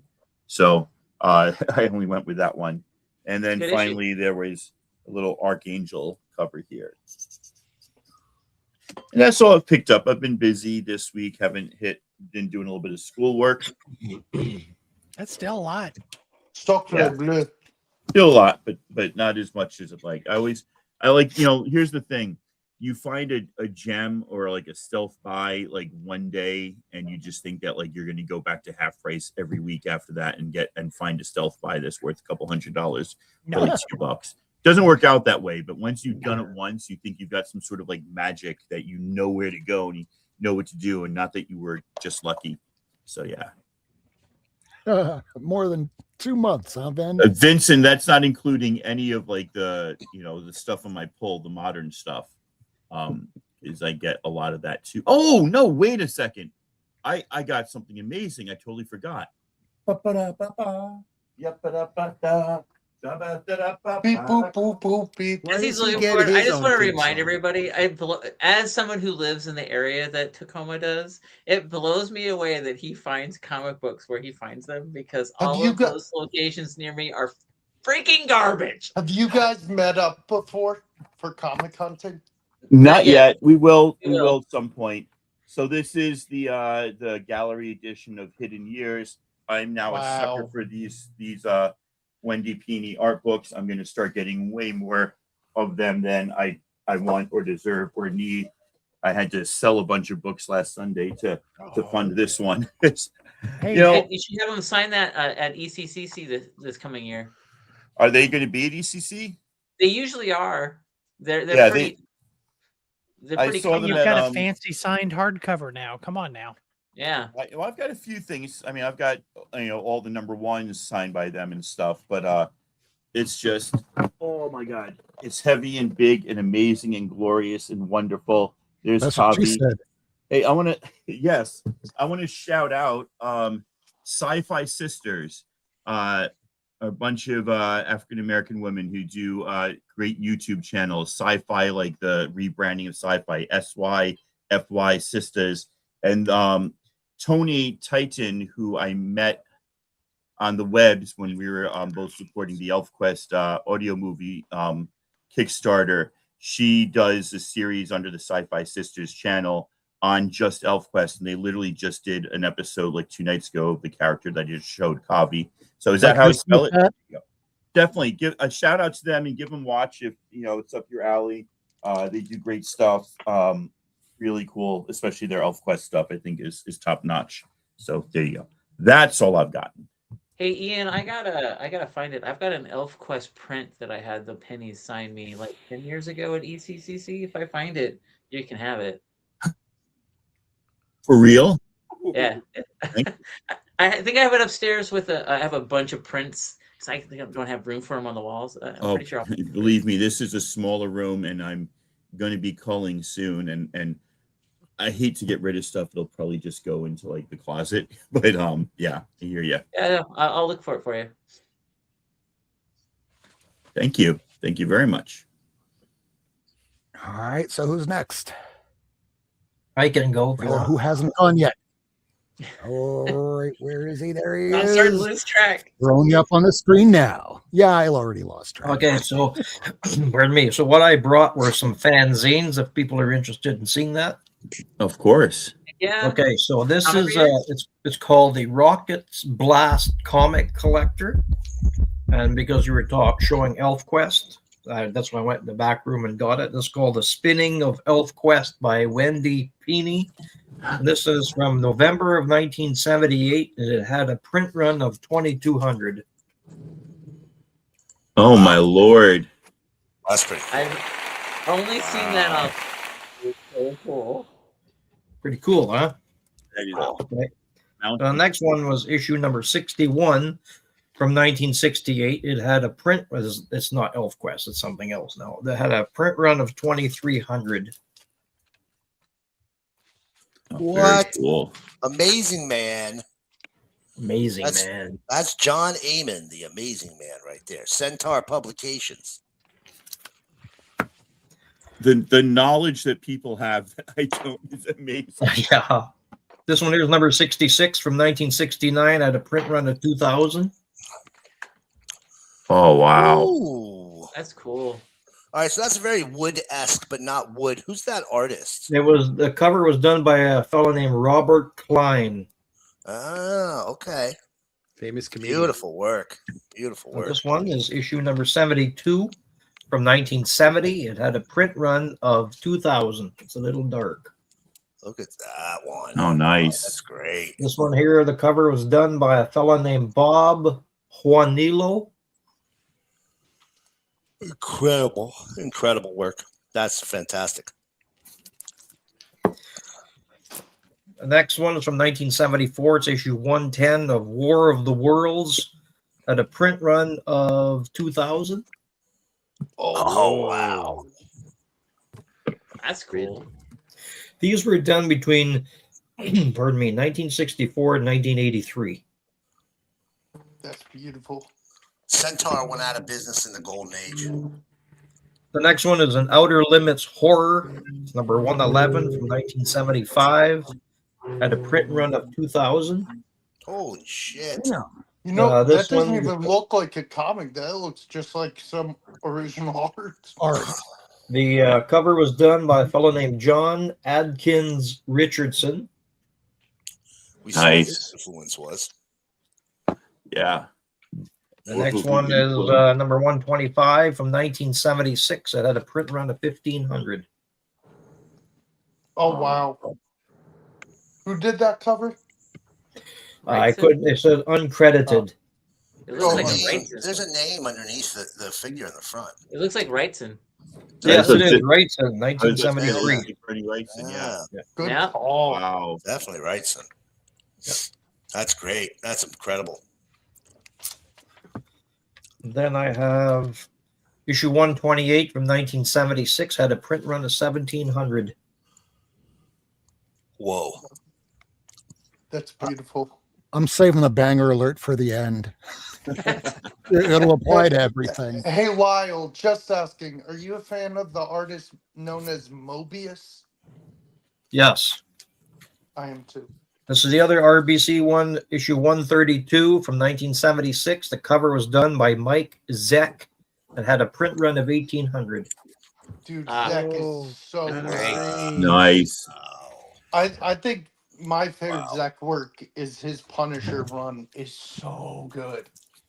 The next one is from 1979, issue 148. Had a print run of 2800, and the cover art was done by Don Rosa. The guy who did Ducks. Yep. Nice. Very cool. And the last one for tonight, because there's still got stacks of them, is from 1979, issue 150. Had a print run of 3300.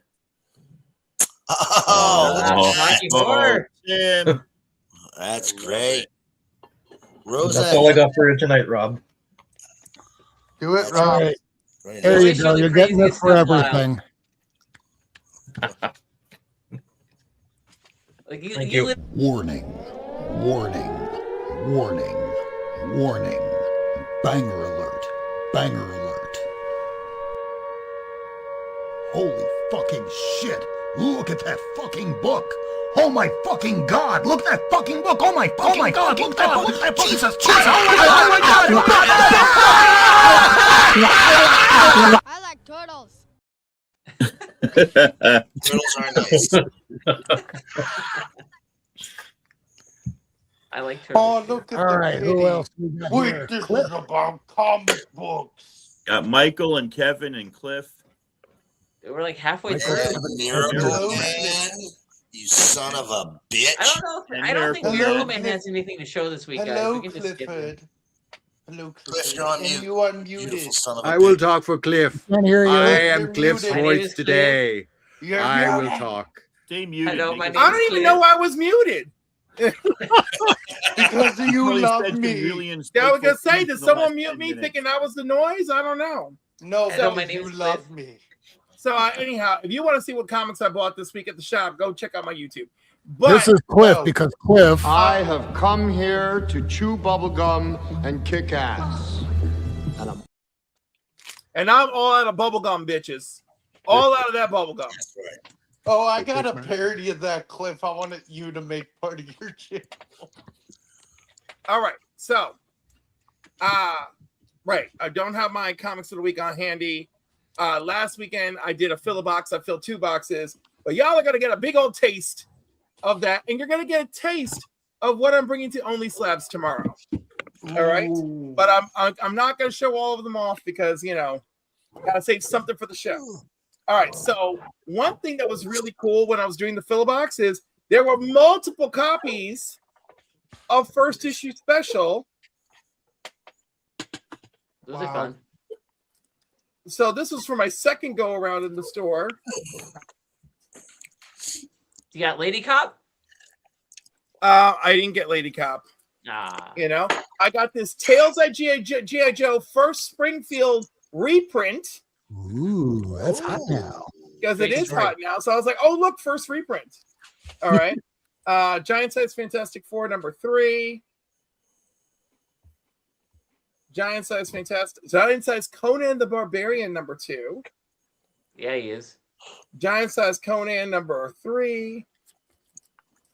They're thickies, as Number Bill 5 calls them. for Conan.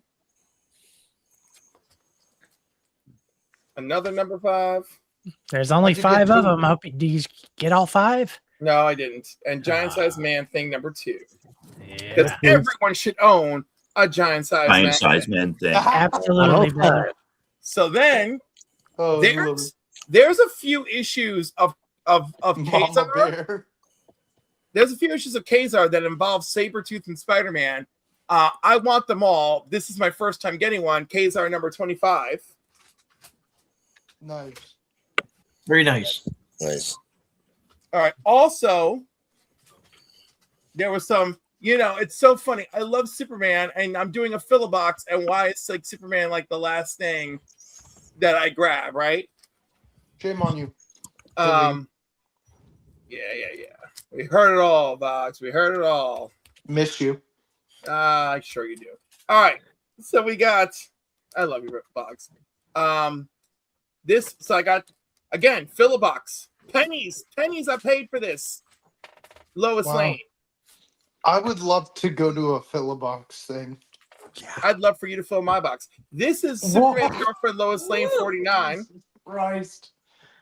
Ooh. You practically walk into it, Boggs. Can't help it, Cliffy. Hey, Ron. And then, of course, Lois Runs for Office, number 62. Does she win? Does she ever? Yes. I think she wins if she hands it over to somebody else, some crap like that. And then, again, the condition is terrible. I never would have paid. It's labeled $8. I would have never paid $8 for this. But it's fill a box, and this is the sequel to one of my birthday books. Nice. I have that one there, Cliff, but it's an error copy. Error? Ooh, I gotta check. Yeah, there's an error copy because if you look at that one there, did you just show it with Captain Britain? Yes. My copy at the very top, it's not red, it's in yellow, right above Marvel comic groups. Oh. Cool. So, Cliff, I want to ask you, how does the comic fill a box? Do they just put a bunch of long and short boxes on a Yes, table? exactly. And you power through the room and fill your box. Whose collection is it? Just someone random? The stores. Oh, dang. And sometimes it's a person. So one time I went to, the VFW in Connecticut to CliffCon. And there was a guy there, and he was trying to help his son with his bills and stuff because his son was battling cancer. The guy's name was Scott, and he let me fill a box up of Iron Man like nobody's business. There's a couple Iron Men that were separate that I grabbed, but Cliff, I'm definitely gonna come hang out with you sometime and definitely go to one of these. Well, we got to make sure that there's a fill a box happening because it's not always happening. Also, I drove through a torrential rainstorm to get to this. Anyhow, I picked up Supergirl number 4 from her first series. Oh, that's such a good cover. Yes, sir. Superman 306 because of the Bizarro of it all. When Bizarro starts, developing the reverse powers, Ice Vision and Fire Breath. And then, and this is a good one, all right? Superman 149.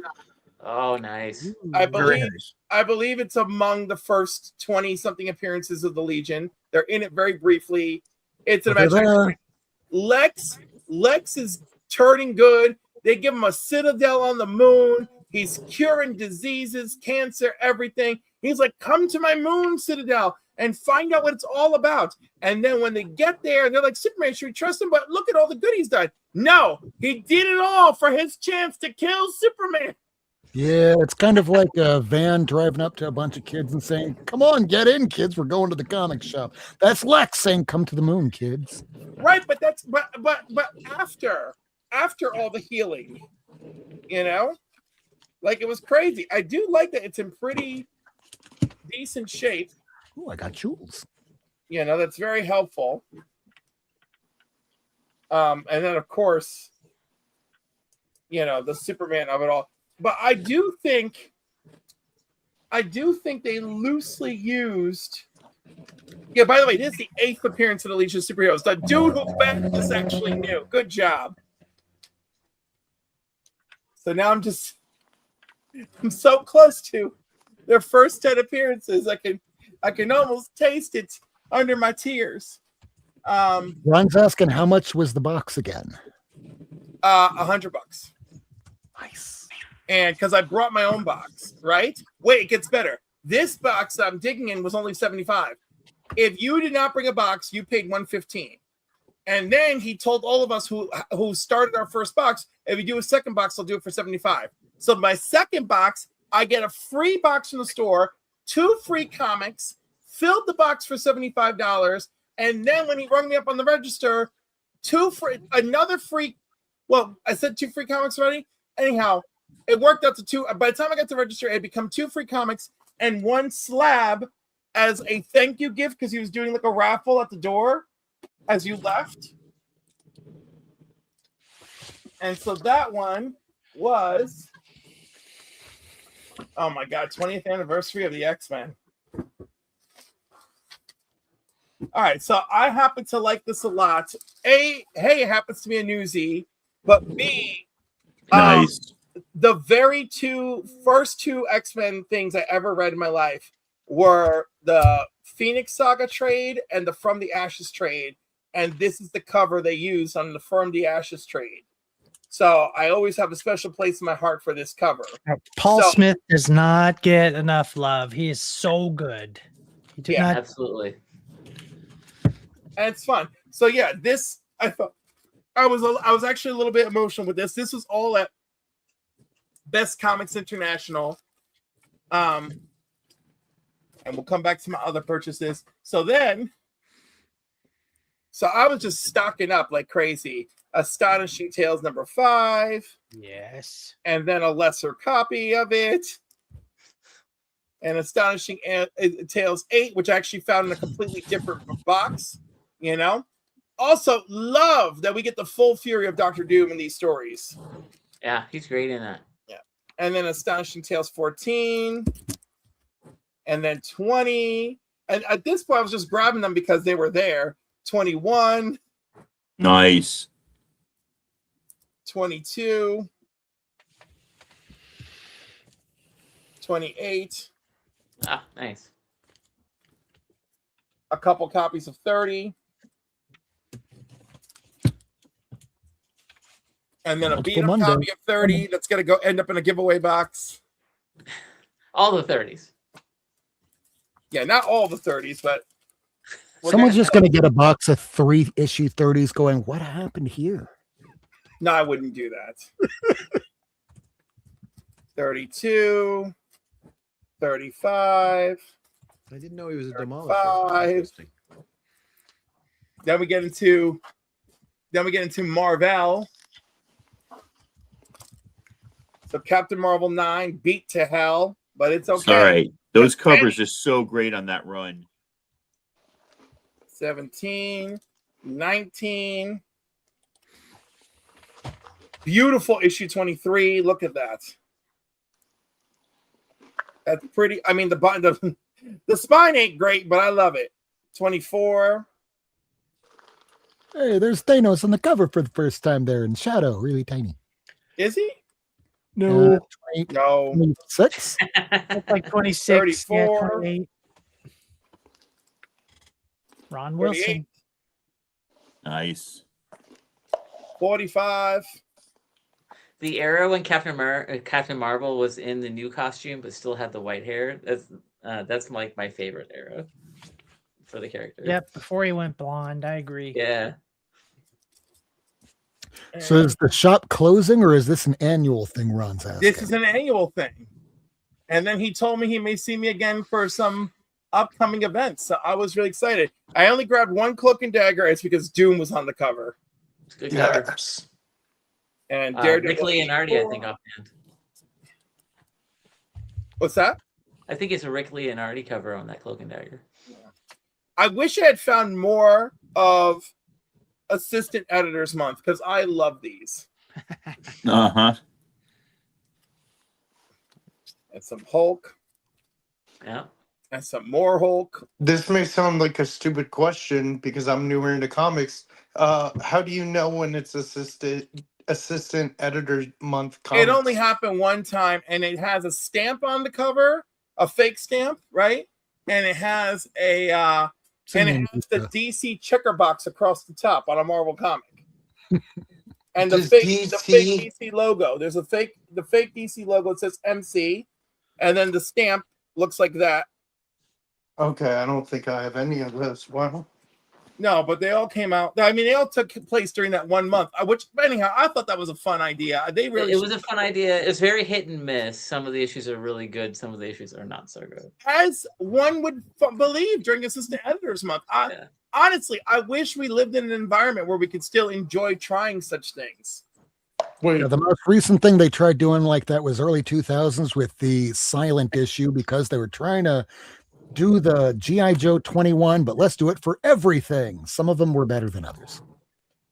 Very much so. Now we have, and this year we saw a whole bunch of silent issues. 153 on Fantastic Four. 154. 158. A lesser but also good-looking copy of 158. 162. 172. 176 with the Impossible Man. 180. The Impossible Man hasn't left, apparently. 183.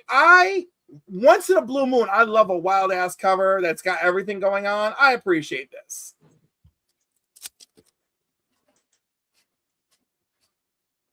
All right. 215 with Blaster. 216 with that dude. Yeah, that guy. That guy. I actually had his like two first appearances. He shows up in Black Widow and the Inhumans, because that was the title. And then he shows up in the Avengers. It continues into the Avengers, and I think it continues into this. Then we got 219. 222. Our son possessed. No, he's a mutant. Get on board with it. Little did they know.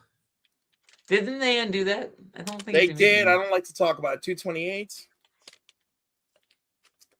229. I mean, some of these just look so fun. 231. Nightmare in the Negative Zone. 234. Who is he? What is he? 248, some Inhumans action. Man, Marvel.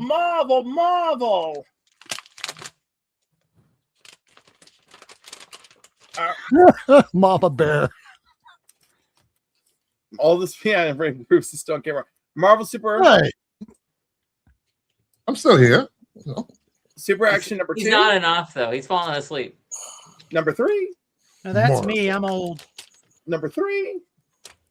How many number 3s are going to show? Number 3. Number 3. Number 4, does number 4 actually contain an original story? I think like this. I know this is a little bit special, probably because of the pants. Marvel's Greatest Comics 40. Marvel Spectacular 16. Marvel Superheroes 39. 33. I like that cover. 55. And of course, these are all reprinting Hulk and Submariner Adventures from their old title. 61. 82, because he's on television. 92, which I think is the reprint of the introduction of Doc Samson. All right. Marvel Super Action 34 with the Avengers. And number 7 with Captain America. And number 20 with Yellow Jacket. A beat up number 5 with Captain America. Number 37 with the Avengers. And why do I think this is the last issue? But I suspect this is the last issue. Marvel 2-in-1 number 4. 2-in-1 number 16. Marvel Spotlight Captain Marvel number 4. And then, because I love the Guardians of the Galaxy, Marvel presents 5, 6, 10, yeah, baby. 10 again. Issue 12. Man-Thing number 6. Man-Thing number 9. And now some DC.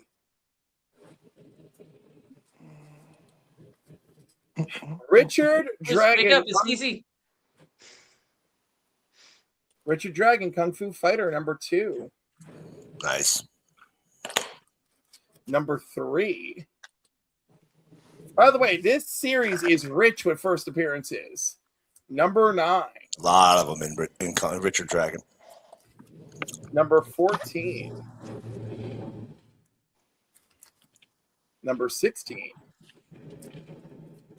Some Legion of Superheroes, 269.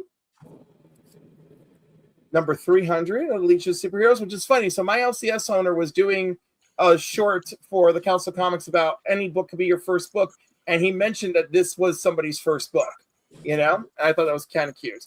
I didn't realize that there were so many DC salutes the bicentennial comics, but now I want them all. So I've already owned a copy of this, but I grabbed another one just because it's got the border head. The what? Got a fisting of man thing. We were talking about that a few weeks ago during the 4th of July special where they had all these centennial issues, and I'm looking for them too now. Yes. Freedom Fighters number 1. Freedom Fighters number 2. And Freedom Fighters number 9. Can you get the name of the team that they're battling? I'm looking at you, Robert. The communist community. They're fighting the Crusaders. Yeah. And the Crusaders are really the invaders. And over in the invaders, they're fighting the Crusaders, and those Crusaders are like the Freedom Fighters. The only difference is these Crusaders are actually true villains. The other Crusaders are misguided, but actually heroic.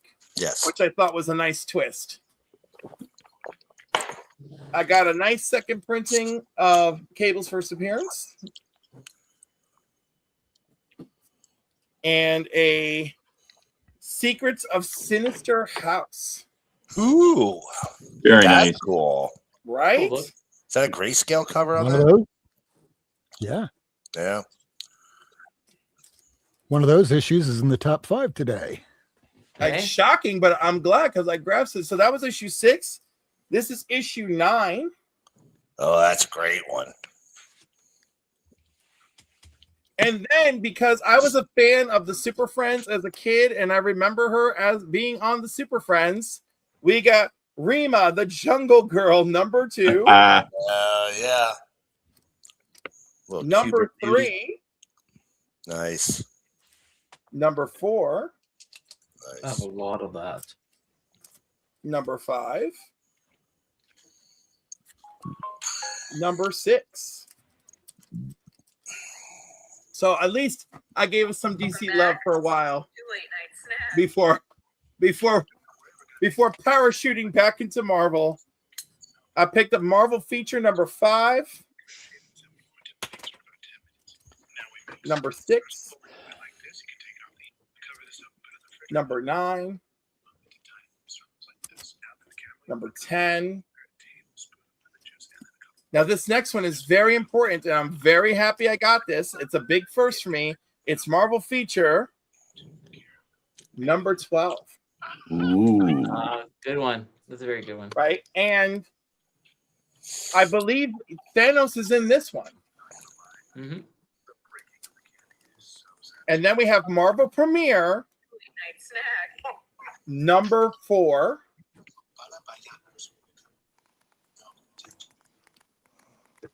Number 17, a really nice copy.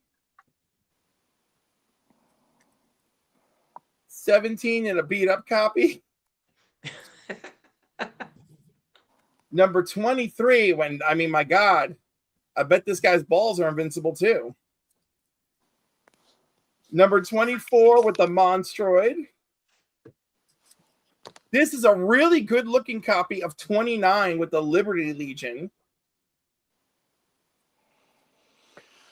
And then we got 2 copies. One I think is nicer looking than the other, of 35 with the 3D man. I've got to bounce, guys. Y'all have a good night. Thank you, Cliff. Take care, This is Box. awesome. Good night, Box. Bye, Box. Thanks for coming, Sorry, buddy. I got a busy day tomorrow. Love you, buddy. Good luck tomorrow. Thank you. It's been a rough week. I've told you. Back to DC. Weird Mystery number 1. Brave and the Bold 46 with sports stories. And number 45. And don't get jealous of number 55 because it's the Metal Man and the Atom. Okay, I was expecting a little more for the Metal Man, but that's okay. I know that Kevin would be looking for that. I'm looking for it. it. I got Oh, it. he's got it already. Yeah. That's a beautiful book right there. Yeah, I like this a lot. 81 Batman and the Flash. Neil Adams. And baby. I don't know. So one dude was really going after Spectre stuff, and I decided not to tread on his crap. This one was beat to shit, but I kind of dig the cover. I think, and it's issue number 2 of the Spectre. It's a great series. So this was, everyone's saying 1 week of pulls. This was one event I went to, and I pulled all this stuff. And so that is most of that. You can see the rest on my channel. I'll go through it. And then a taste of what I'm bringing to Only Slabs tomorrow.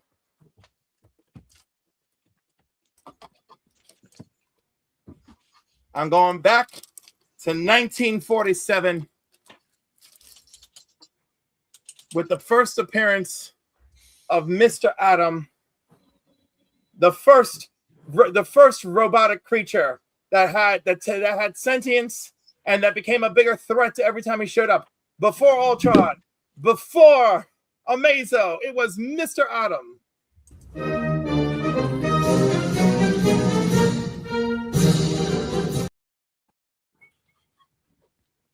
And I scored this one for 95.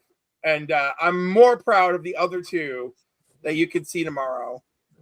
And excellent. God, there's so many. Every time I look at the private chat, there's just a billion things going on. I and just get nervous. I just saw that. I was like, wait, I missed 14 messages. What's going I was like, on? because then I'm like, oh no, am I doing something wrong and I haven't looked over yet? No, you're doing a good job. All right. And with that, I have concluded. And obviously, you guys blow me out of the water. This time I had to blow you out of the water with Bulk. And of course, a little bit of Captain Marvel Adventures. All right, who's left to go? We got Miracleman? We got Michael the North. We got Kevin. We got Miracleman, who I think Jesus Christ, how's that many of us not gone yet? Fuck's sakes. Yeah, in It's fact, a happy day. It's a happy, busy day. It's a busy, happy day. let me at least just say this because, yeah, we are going to be getting to the top 5, but it's also 11:10 p.m. Do you know where your children are at? And if they're watching the show, I'm sorry because it's late and we are still going to be getting to this. But next, we're going to be going with, let's see, Doc. Kevin. Oh, I was right. I'll be quick. I don't have 400 books like Cliff. Sorry. It was only 126. Only.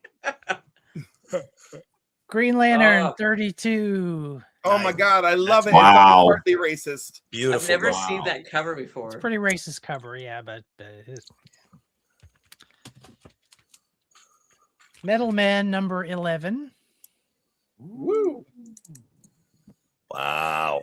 And I have to share a story with. So I thought I had all the Sergeant Furies that I wanted, and for some reason I thought that after issue 92, they were all reprints after that. But I just recently discovered that up until about issue 120, it was alternating reprint, new, reprint, new, reprint, new.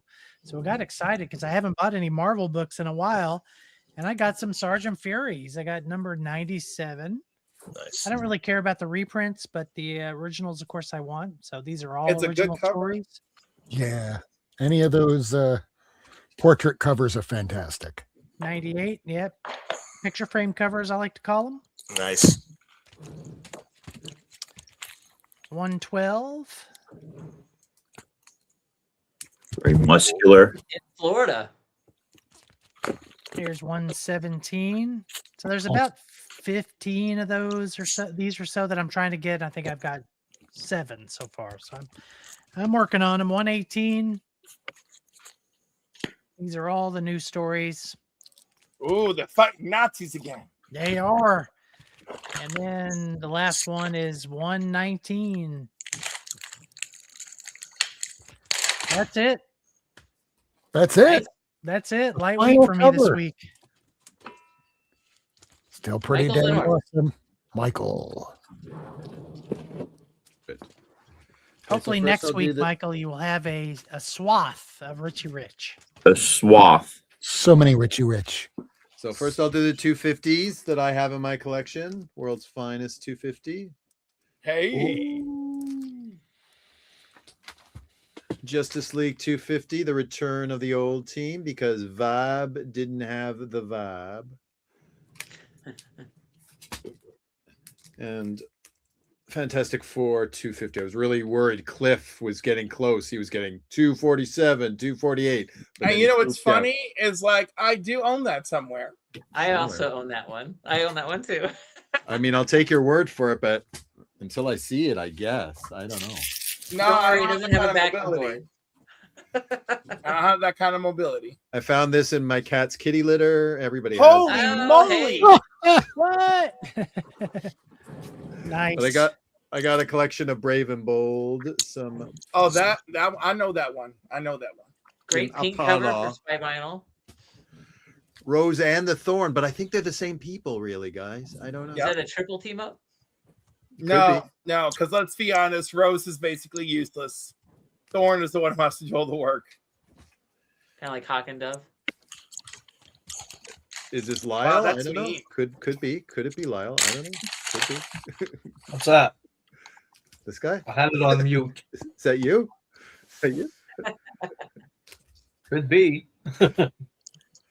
This is the death of Adam Strange. He never came back. It's his last appearance, obviously. Rest in peace. Oh, he's awake. And he's dead. Neil. And he's awake. Okay. It's just like the death of Superman there, you know? Yeah.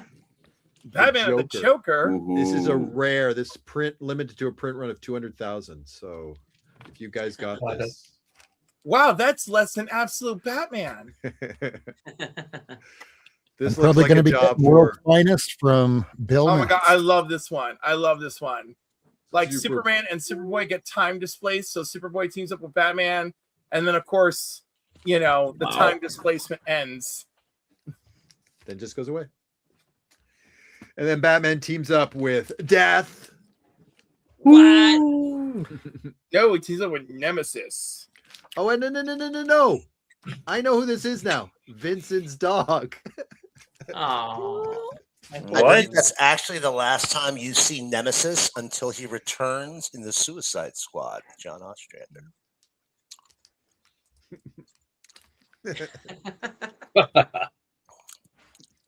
Wow. And to celebrate Pride Week, obviously. The Rainbow Raider. I don't know if we acknowledge him yet. If he is not part of the family, then who is? Yeah, I don't feel like he's fully in. I've got 3 women at home. I know all about the Night of Blood. Anyways, moving on. Nope. Stop talking. Go to jail. Who's this guy? Ragman. What? Yeah, Ragman. Yeah. Is he Jewish? I don't know. Ragman living in the movies. Sorry. He's a triple. Here's a triple threat. It's got something for everyone. It's an eclectic group of characters. Yep. Interesting one. Finally together. Because Sergeant Rock's in it, I'm gonna need that. Oh, and this is the issue Batman dies, obviously. So that's pretty cool. Oh, Collectors. this is right on the cover. Collectors. Spectre. Oh, see, that's just badass for having Spectre on it. Yeah. Jim Aparo is known for that. And a little Ralph Macchio, a Karate Kid. I don't know why there was a tie-in to the movie, but whatever. Well, there you go. Well, no, the movie had to acknowledge the comic book character. Oh, did they? Yeah. So if you watch the end credits of the original Karate Kid, there is the thank you DC Comics for use of blah blah blah.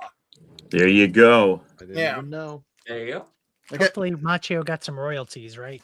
That's my little Brave and the Bold. Hold on. Cool. No, the editor didn't get nothing other than pissed off at the whole naming thing. All right, who else do we There's have one left? Miracleman.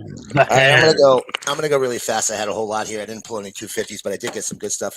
And in honor of our very good friend, Mr. Worst of the Mints, I'm going to start off. Moving my camera. I'm going to start off with some war books. First up, we have from Tower Action Comics, Fight the Enemy. Ooh, got it. Very cool. That's Very vague. cool. I Your feel face that is at my big. core. From Dell, we have a 12 center combat. Got it. Look at that. Do you have it? Do you really? Yes, sir. I got both of them. This one was a sub. You can see that Both sub of them. right down the middle there. That's funny. I should have known of all the people. Here's just a pretty common GI combat. There we go. Oh yeah, I Got have one of quite a few of those. those. Yes. Got myself a nice little run of Weird War Tales here. Always Nice. looking to fill these out. Weird War Tales was my war book as a kid. I loved Weird War Tales. GI Robot, the Creature Commandos. These are just a lot of fun, man. These are just Very nice. ton of fun. Always good when I can find a nice I little always pile. buy them when I see them. Hell yeah. Gotta find them. Some horror books. What? And then check this one out. This one was a little special. DC special number 26. Look at that one. Hey, Enemy Ace. Oh That's yes. Yeah. I think that's like a $40 book, high grade. Yeah, I'm gonna need that too. Now we're gonna do a couple of we're gonna keep it old. We're gonna keep it old, but we're gonna switch gears here. We're not gonna do war or whore, as Vincent likes to call them. We're gonna do some Gold Key. Check this out. Nice little run of my friend Mr. Turok, aka Son of Stone. A couple of 12 centers, still in the Golden Age size, so that's fairly early. I forget what issues they are, but there we go. And then a rare line art cover. Wow. Look at that. That is rare. Herculoids. Not common. And I got a nice little pile here. I don't know if you guys noticed this, but a lot of times what happens is Turok, he gets into trouble with the dinosaurs. Mm-hmm. Seriously. It's a common. As one does on a Tuesday. Right. And then he realizes his dad is a rock. Right. And then, like, he fires arrows at a dinosaur who has rocks. Right? So that doesn't help him. There's some more of the dinosaur. The honker falls in the hole with him. Were humans alive when dinosaurs were alive? Clearly. Absolutely. It's in a comic book. not watch Then the we movie? have two others. I'm getting real close on finishing this. We have a Mighty Samson here. God. A little bit later in the run. Gotta love those Mighty Samsons, right, Lloyd?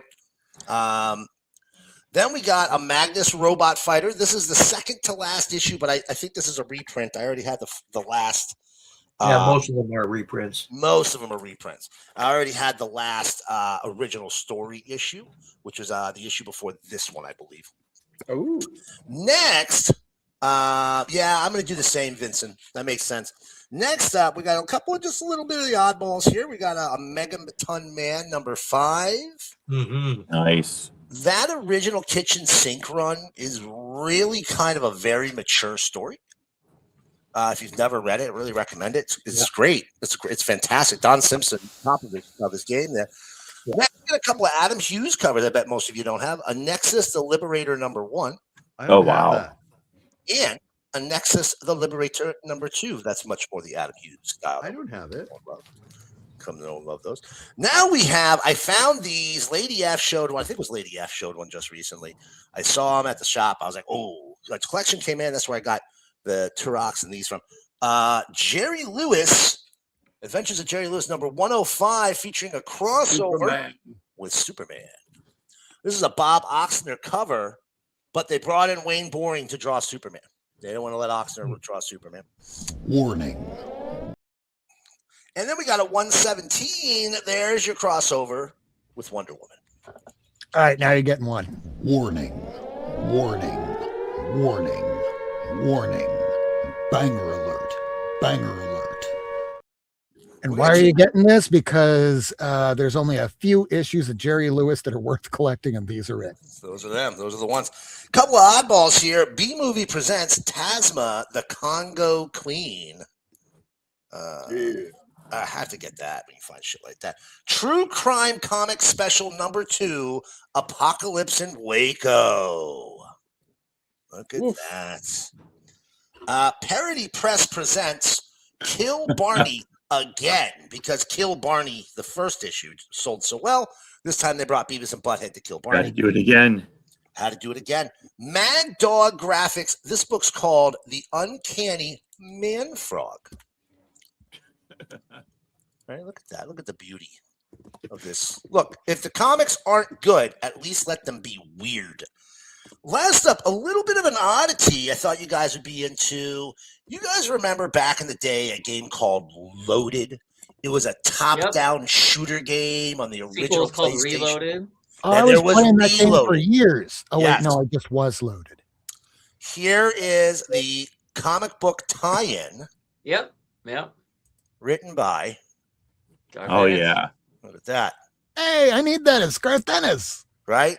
It's basically just a text piece, but it's still cool. You know, comic tie-ins to video game launches were not super common back then. So that's a pretty cool little one. It's only like an 8-pager. It's not very long. Then a couple of, I found this. It was only like $3. I already had a copy, but mine had a stain on the cover. So we got a little King Kong right there. I still need one of them. More like King Kong. Dave Stevens cover. I also got this one right here. Who has this book? Dark Horse Presents 100. This is the Frank Miller. Yeah, I have that. Yeah. Hey, yeah. I have that. You know why you got Aren't one? there like guys? 4 covers to that? 5. There's 5 covers. This is why you want this on the back. Dave Stevens back cover. Ooh, I don't know which nice one. Hooters. Now, just so you know, that's only on the Frank Miller cover version of Dark Horse Presents 100. All the rest have a regular ad on the back cover. Only the Frank Miller one. Okay?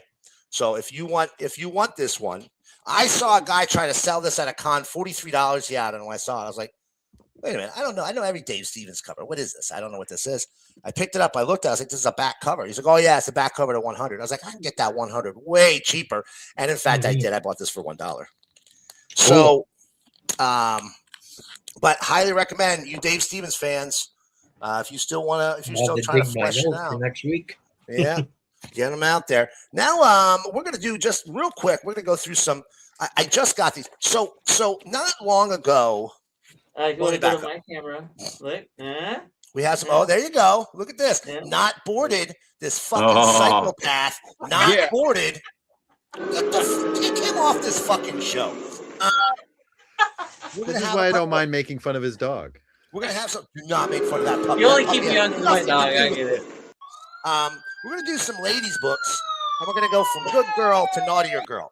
First up, a Katie Keene special, number 27. Always got to grab those. Yeah. Then a Betty and Me, number 40. Now, if you don't have this issue, if you're not an Archie fan, well, if you are an Archie fan, you want this issue, and I'll tell you why. There is a scene where there's a story where Archie and Betty are going on a little trip together, and the car goes into the lake, and they have to walk to a hotel, and it's really cold, and they get a motel room, and they're in the motel room, and the very next one of the panels is just Archie looking at Betty going, "Take your clothes off, Betty," and Betty looking shocked. So, as always, a little innuendo. John Carter, Warlord of Mars. I think this was volume 2. J. Scott Campbell cover. Here's from Awesome. I got a couple of these. I don't know why I didn't show these off yet. Here's Menace, which was Jada Pinkett Smith. Jada Pinkett Smith. Yeah. There's number 1. Here is the Comic-Con preview 98. Here's the number 0. I have that. Looks much more like her. Check this out. I got this at a con recently. Zenoscope was there. This was a Kickstarter exclusive cover of Zenoscope Girl. Those are some very perky, bizarre. Gravity defying. Josie Anniversary Spectacular 2025. Holly G cover, autographed by Holly G. Holly G is the life mate of Jim Ballin. Vampirella Fairy Tales number 5, a beautiful black and white variant cover there. Again, we're getting a little racier as we go. Vengeance of Vampirella number 9 from Harris. Almost finished my original Vengeance of Vampirella. Real close, a couple issues away. So I had the French version of that one. Ooh, do you really? Ooh, yeah. Vampirella. Landra Special. This was I think this was published by like Apocalypse Comics or something. I never heard of the publisher. I forget who it was, but I had to grab it. I mean, just look at that cover. It's not sexual at all. There's no boob. This is like as sexual as it gets right here. This is a little more sexual. Sheena, Queen of the Jungle number 0. Fuck. Look at the size of the fun bags on that hose hound right there. I mean, come on now. Now, I noticed my man Cliff was not paying. He was like, "Oh, fun bags, I'm good." Mile High Comics. Now, look, I don't buy from Mile High typically. I'm gonna tell you why. They are insanely overpriced, and their website looks like it was pre-GeoCities, right? It is the jankiest, shittiest site. However, right before 4th of July, they ran a 75% off back issue sale. Oh, they got you. So that might get them to about at 75% off. They were the price they should be. And I've been trying to finish these off, and they had them. A whole crap ton of the Betty Page photo covers, and not just the regular covers, but also the 1 in 25s or 1 in 10s, whatever these happen to be, without the virgin variants. So I grabbed a nice big pile of the beautiful Betty Page covers here, all photo covers. And again, because they were 75% off, they were actually, the price they should be. But, these virgin variants, real tough to come by, man. Really hard to find. People are selling them on the Bay, but they want like fucking $25 for them, and they can suck my nuts. But they're beautiful covers. I bought this huge pile. Look at this, still more. I bought this huge pile of these Betty Page covers, right? I had a ton of the Betty Page photo covers. And then I looked, I was like, how many can I possibly? I still need like 25 more. I think I have like 60 already. Okay. And I need like 25 more. Now, earlier I showed you the nudie cover. I won't show that again, get us banned. But that was the one that I popped up. I had that one for this as well. And oh yeah. Oh, wait. There we go. There she is. I got that one too. All right. Now, last but not least, we're getting late here. You guys have tolerated my obnoxiousness. I haven't really shown any corn. I'll show a couple. Lady Vampire in the flesh, number 0. Not really porn, but lady in lingerie. Here's a little porny. Demi Demonis and Cassiopeia, the witch from. Look at that. Look at that, shaved and hold. And it's. I love Demi the Demoness. She's actually really fun. Steve Crompton, like probably his most famous creation is Demi the Demoness. I have the hardcover that collects everything, but I had to get these as well. I actually have a line on Steve Crompton and getting some more of his Carnal books. Last but not least, I showed this to anybody who's still watching the show or watches this later. I showed this to the gang right before we went live, so I'm gonna show it to all of you now. This is my latest Golden Age pickup. I know I showed a couple of books recently that were some Jack Kirby covers, some Matt Baker artwork, some Joe Simon work. This is the first superhero Jack Kirby, Joe Simon book in my collection from the Golden Age, March 1945, DC Comics, Star Spangled Comics number 42. Beautiful. Oh, Excellent. Look at that. Is that banger alert? yeah. Warning, warning, warning, warning.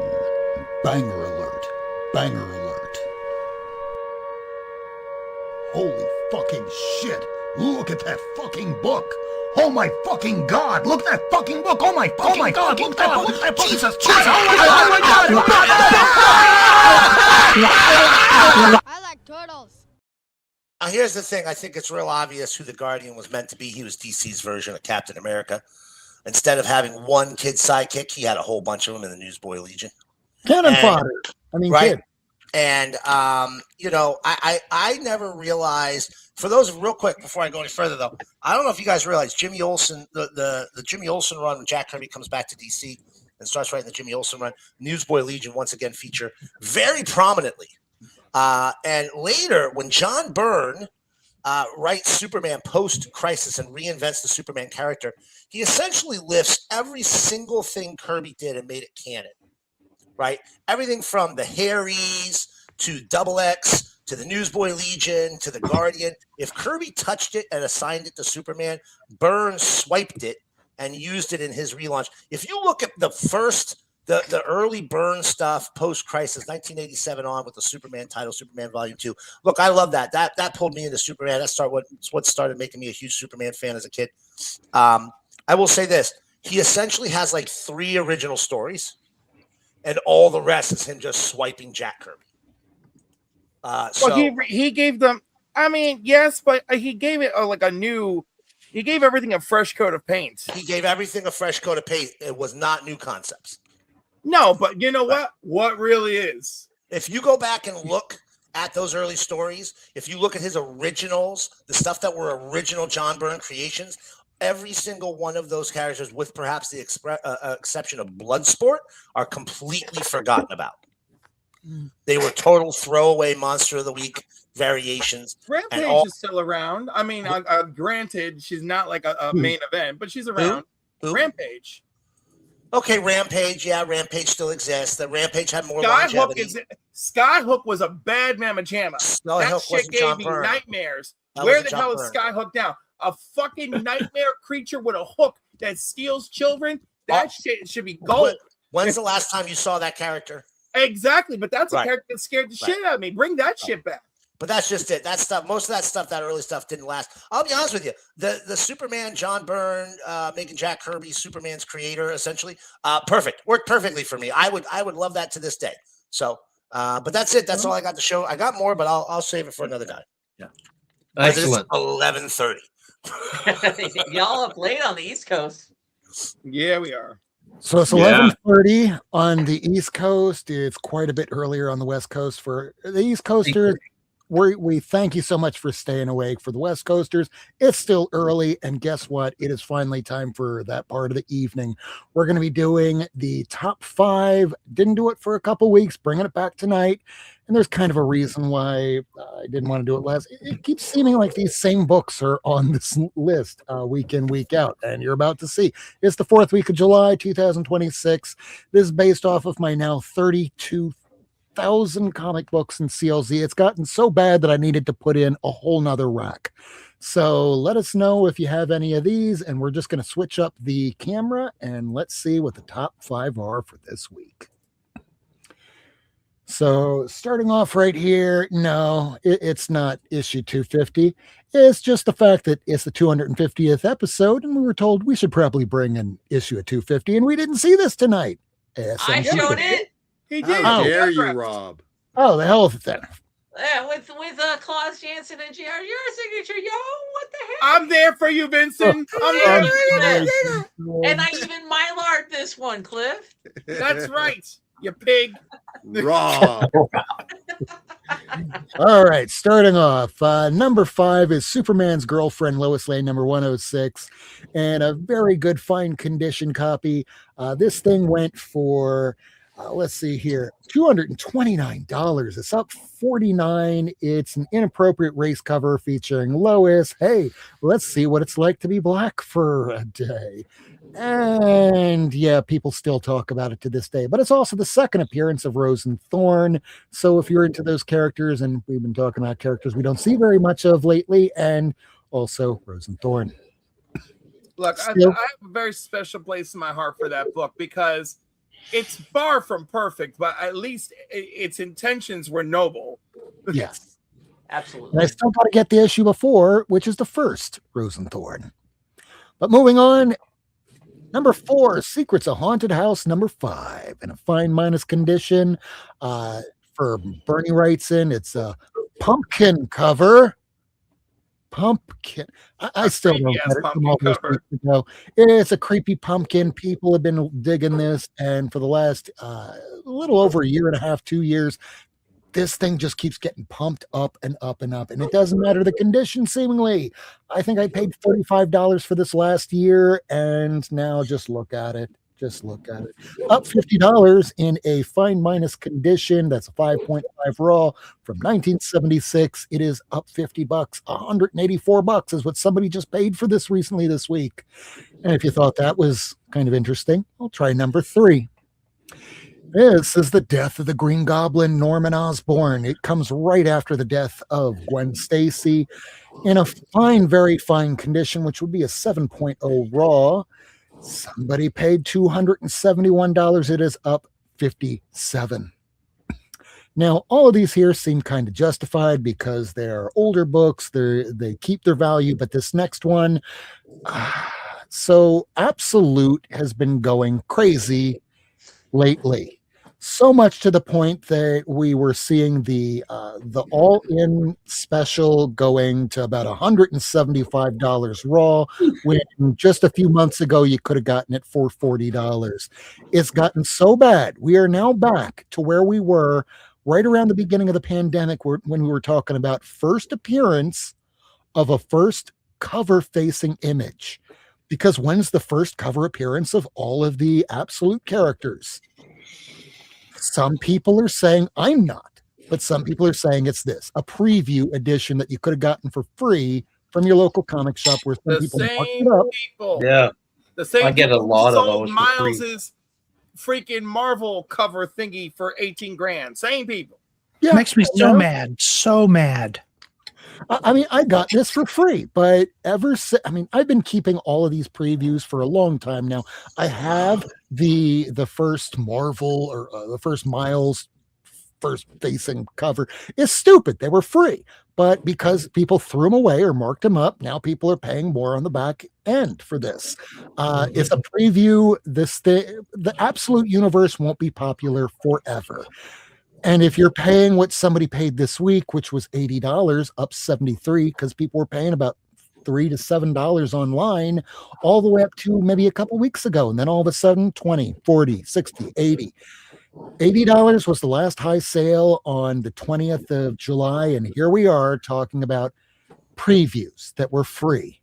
Not rare, but because we threw them away. So perhaps you might want to hold on to them.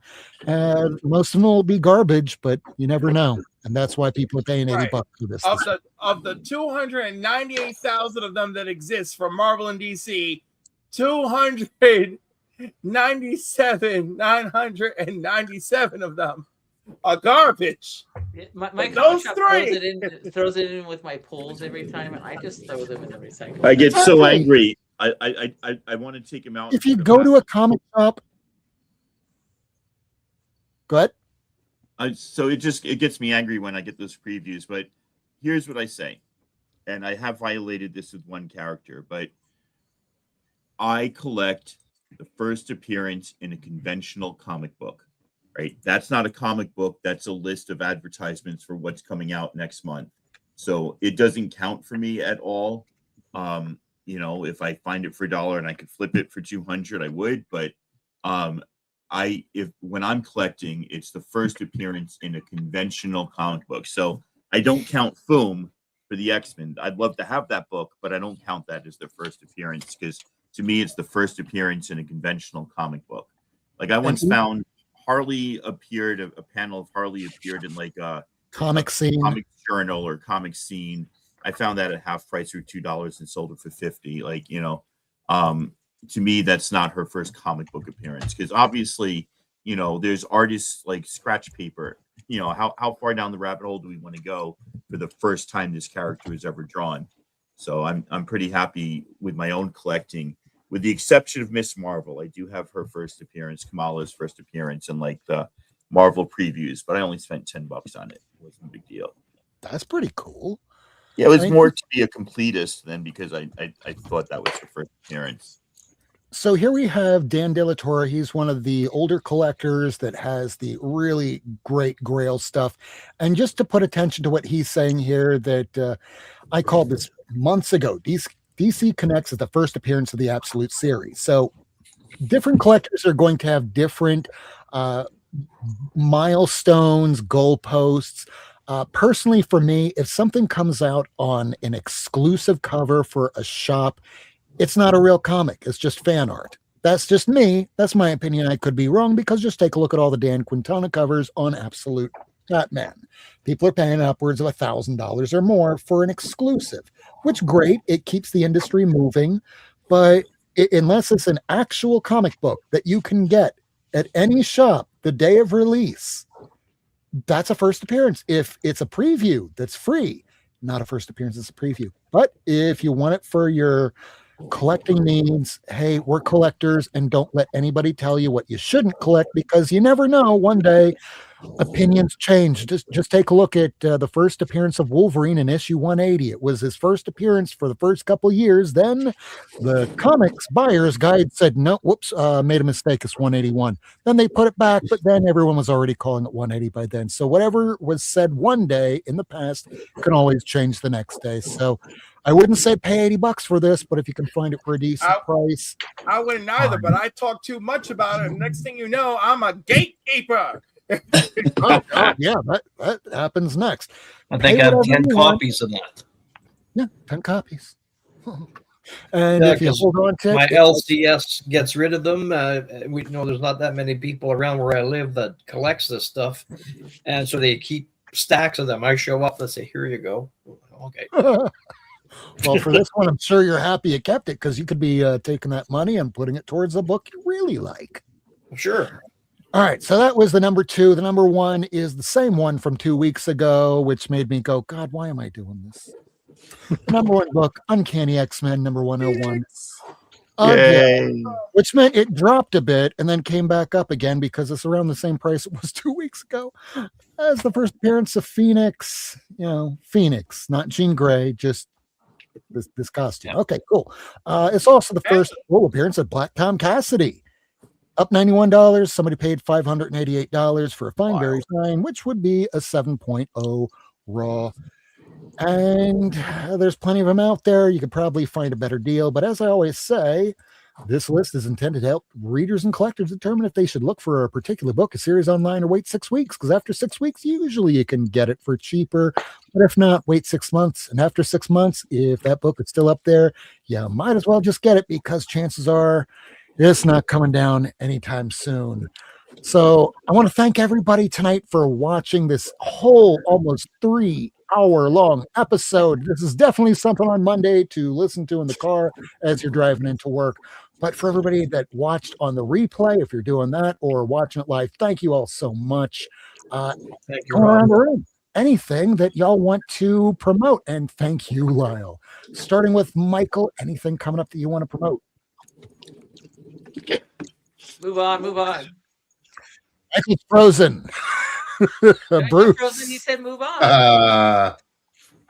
Tomorrow night at 6 p.m. Eastern, my final of the cutoff show, Get Fucked, premieres. So check it out, so you don't get fucked on New Comic Book Day. Ooh. Oh my! I will be doing FOC immediately after this show, so that I can watch you unless you want me on. I don't know how prepared I'll be as I was the other week, but I thank you for having me on that last week. Miracleman, anything?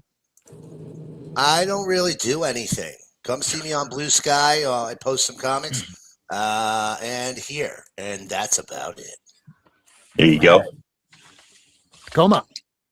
I'm getting closer to being ready to do a room. I know it's dark in here right now, but I'll do a room tour video sometime soon when I get everything set up. I got 20 of the BCW like short box houses, and that was really awesome and really useful.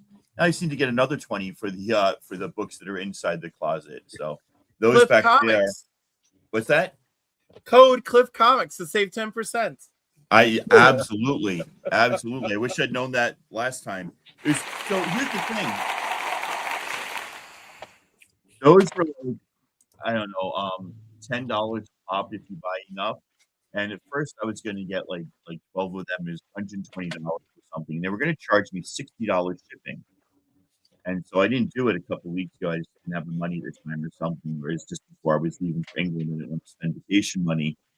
Then when I came back, I said, oh, I need to organize this room. I went to buy 20 of them, $200, no shipping. There was free shipping because I had ordered over like, whatever amount. So check out BCW and, put in Cliff Comics, get that discount. Woo! Listen to him. He knows what he's talking about. Cliff, what you got? Tomorrow afternoon at 2:30 p.m. Eastern Standard Time for your East Coasters and whatever it is for everybody else, because I can't remember. I'll be on Only Slabs with Rob Festax of Comics. It's going to be great, and you get to see what other Golden Age goodies I picked up, plus a DC first appearance that nobody really talks about that I also picked up, and more. And then Sunday morning, SideQuest Comics will join me for Comics and Coffee with Cliff, episode 79, and we're going to talk about hunting for comics. And then you can join me with the Council of Comics at 5 p.m. on Eastern, and we're going to do C. Bizzle's next movie. Oh, and Kevin, you can come, obviously, because who cares? Ringing endorsement. No, I'm just saying, like every time somebody's like, hey, I want to hang out, I'll mention somebody wants to hang out, and then like C. Bizzle will acknowledge me, and then we'll go live, and I'm like, oh, cool, this person's here. And then C. Bizzle and I will just look at each other. Anyhow, we're doing Major League. Monday night with the Council, 8 p.m., blah, blah, blah. 9 p.m. on Monday, I'm with Pop Culture Philosophers, and we're doing the entire Expendables litany of movies. And then Tuesday night, 7 p.m. Eastern Standard Time, it's me and Izzyverse NYC with Top Trending Comics. Woohoo! Exactly. Major League. It's about a hot baseball player who wears glasses, because how can someone do that if they're handsome? Yeah. He was, listen, I think that's the last time I ever thought he was hot. And meanwhile, almost every one of us is wearing glasses except except the Canadian and the half Canadian. Oh, I don't need glasses if I'm not reading something up close. I actually don't wear them at all when it's like distance. It's only like up close with you guys. So I'll only wear mine. You don't have to defend yourself. It's all good. When I'm doing these shows, because I have a hard time seeing up close. When I take them off, no problem. So I have some videos coming out Sunday and a couple of them next week, and I'll be talking about some UK comics that I have. There are some that are less than 5 in existence, and one of one. hell yeah. Vincent, what do you got? Oh, me. I want to take a moment and Cliff, what was that discount code for BCW again? Cliff Comics. So there you go. Cliff Comics. You don't want to be like me. 30, 40-year-old bags, no backer board. You want to be like Cliff Comics. Hey, I got short boxes full of no backer boards. Horrifying. Let him have it, Cliff. I'll show him next week and make Cliff's hair fall out. It's not going to make my hair fall out. It's just going to make my blood pressure skyrocket. I don't have anything to promote. Like, it's my usual thing. Follow me on Blue Sky at Vinson Loves Comics. Surprise, surprise. Please consider adding to the Top Shelf Friday hashtag and post your comics that you love. It is definitely a highlight of the week. And I think I will take a pause and say, Rob, thank you for inviting us to your 250th episode. Thank you. It was Thank you nice very to much. like have an episode about you as opposed to just us being spazzy and not about you. So it was spazzy, but about Rob, yeah. Yeah. I was just gonna say, I was like, this wasn't that different. No. It's like every other episode of Not Near Mint, just a little bit more Rob focused. Next week it'll be actually, well, we'll get to that in a second. Go ahead, Doc. I'm old and turning into a pumpkin. It's getting late. So Oh. just, yeah, I mean, check out my channel if you haven't already. And again, yeah, all the credit goes to wherever the hell he is on your screen. This guy right here, he's the one who's brought us all together. And this is why we are all here for this video. So again, I said it at the beginning, I'm going to say it at the end. We love you, brother.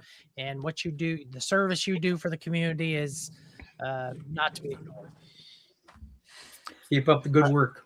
I thank you all so much. The crew that we have on this show, I couldn't do this show without. So I thank you all for being here week in, week out. Whether you're here or not, you're always with us in spirit. But next week, we're going to be doing episode 251. It's popular comics that don't do it for you. So if it's something that you really, really liked, but everyone else hated, that's not what we're doing. We're doing, hey, I really like The Dark Knight Returns, or everybody else likes The Dark Knight. I hate it. One of those kind of episodes. So if you want some hot takes, it's going to be next episode. The episode after that, it's going to be 252. Now that we're getting into issue numbers, we're going to start correlating it with some other things going on in comics. So unless there's some big news that breaks, that's what we're going to be doing. So again, if you can't afford, if you can afford to buy your comics, you can afford to properly why can't I just read title? If you can afford your comics, protect them. If you can Vinson, you can Vinson. Like, who is not near mint? It's us. What was that? Who is not near mint? It's us. And if you like your raw books, if you like your slabs, if you like everything else in between, welcome. You're home. Thank you all for watching. This has been another Not Near Mint. We'll see you next time. Love you and read your comics. Good night. Follow Rule 1. Don't die. Thanks for tuning in. If you want to see this episode again, along with a catalog of back episodes and issues, surf on over to Not Near Mint on YouTube, Twitter, and Instagram. Subscribe and hit that bell for notifications.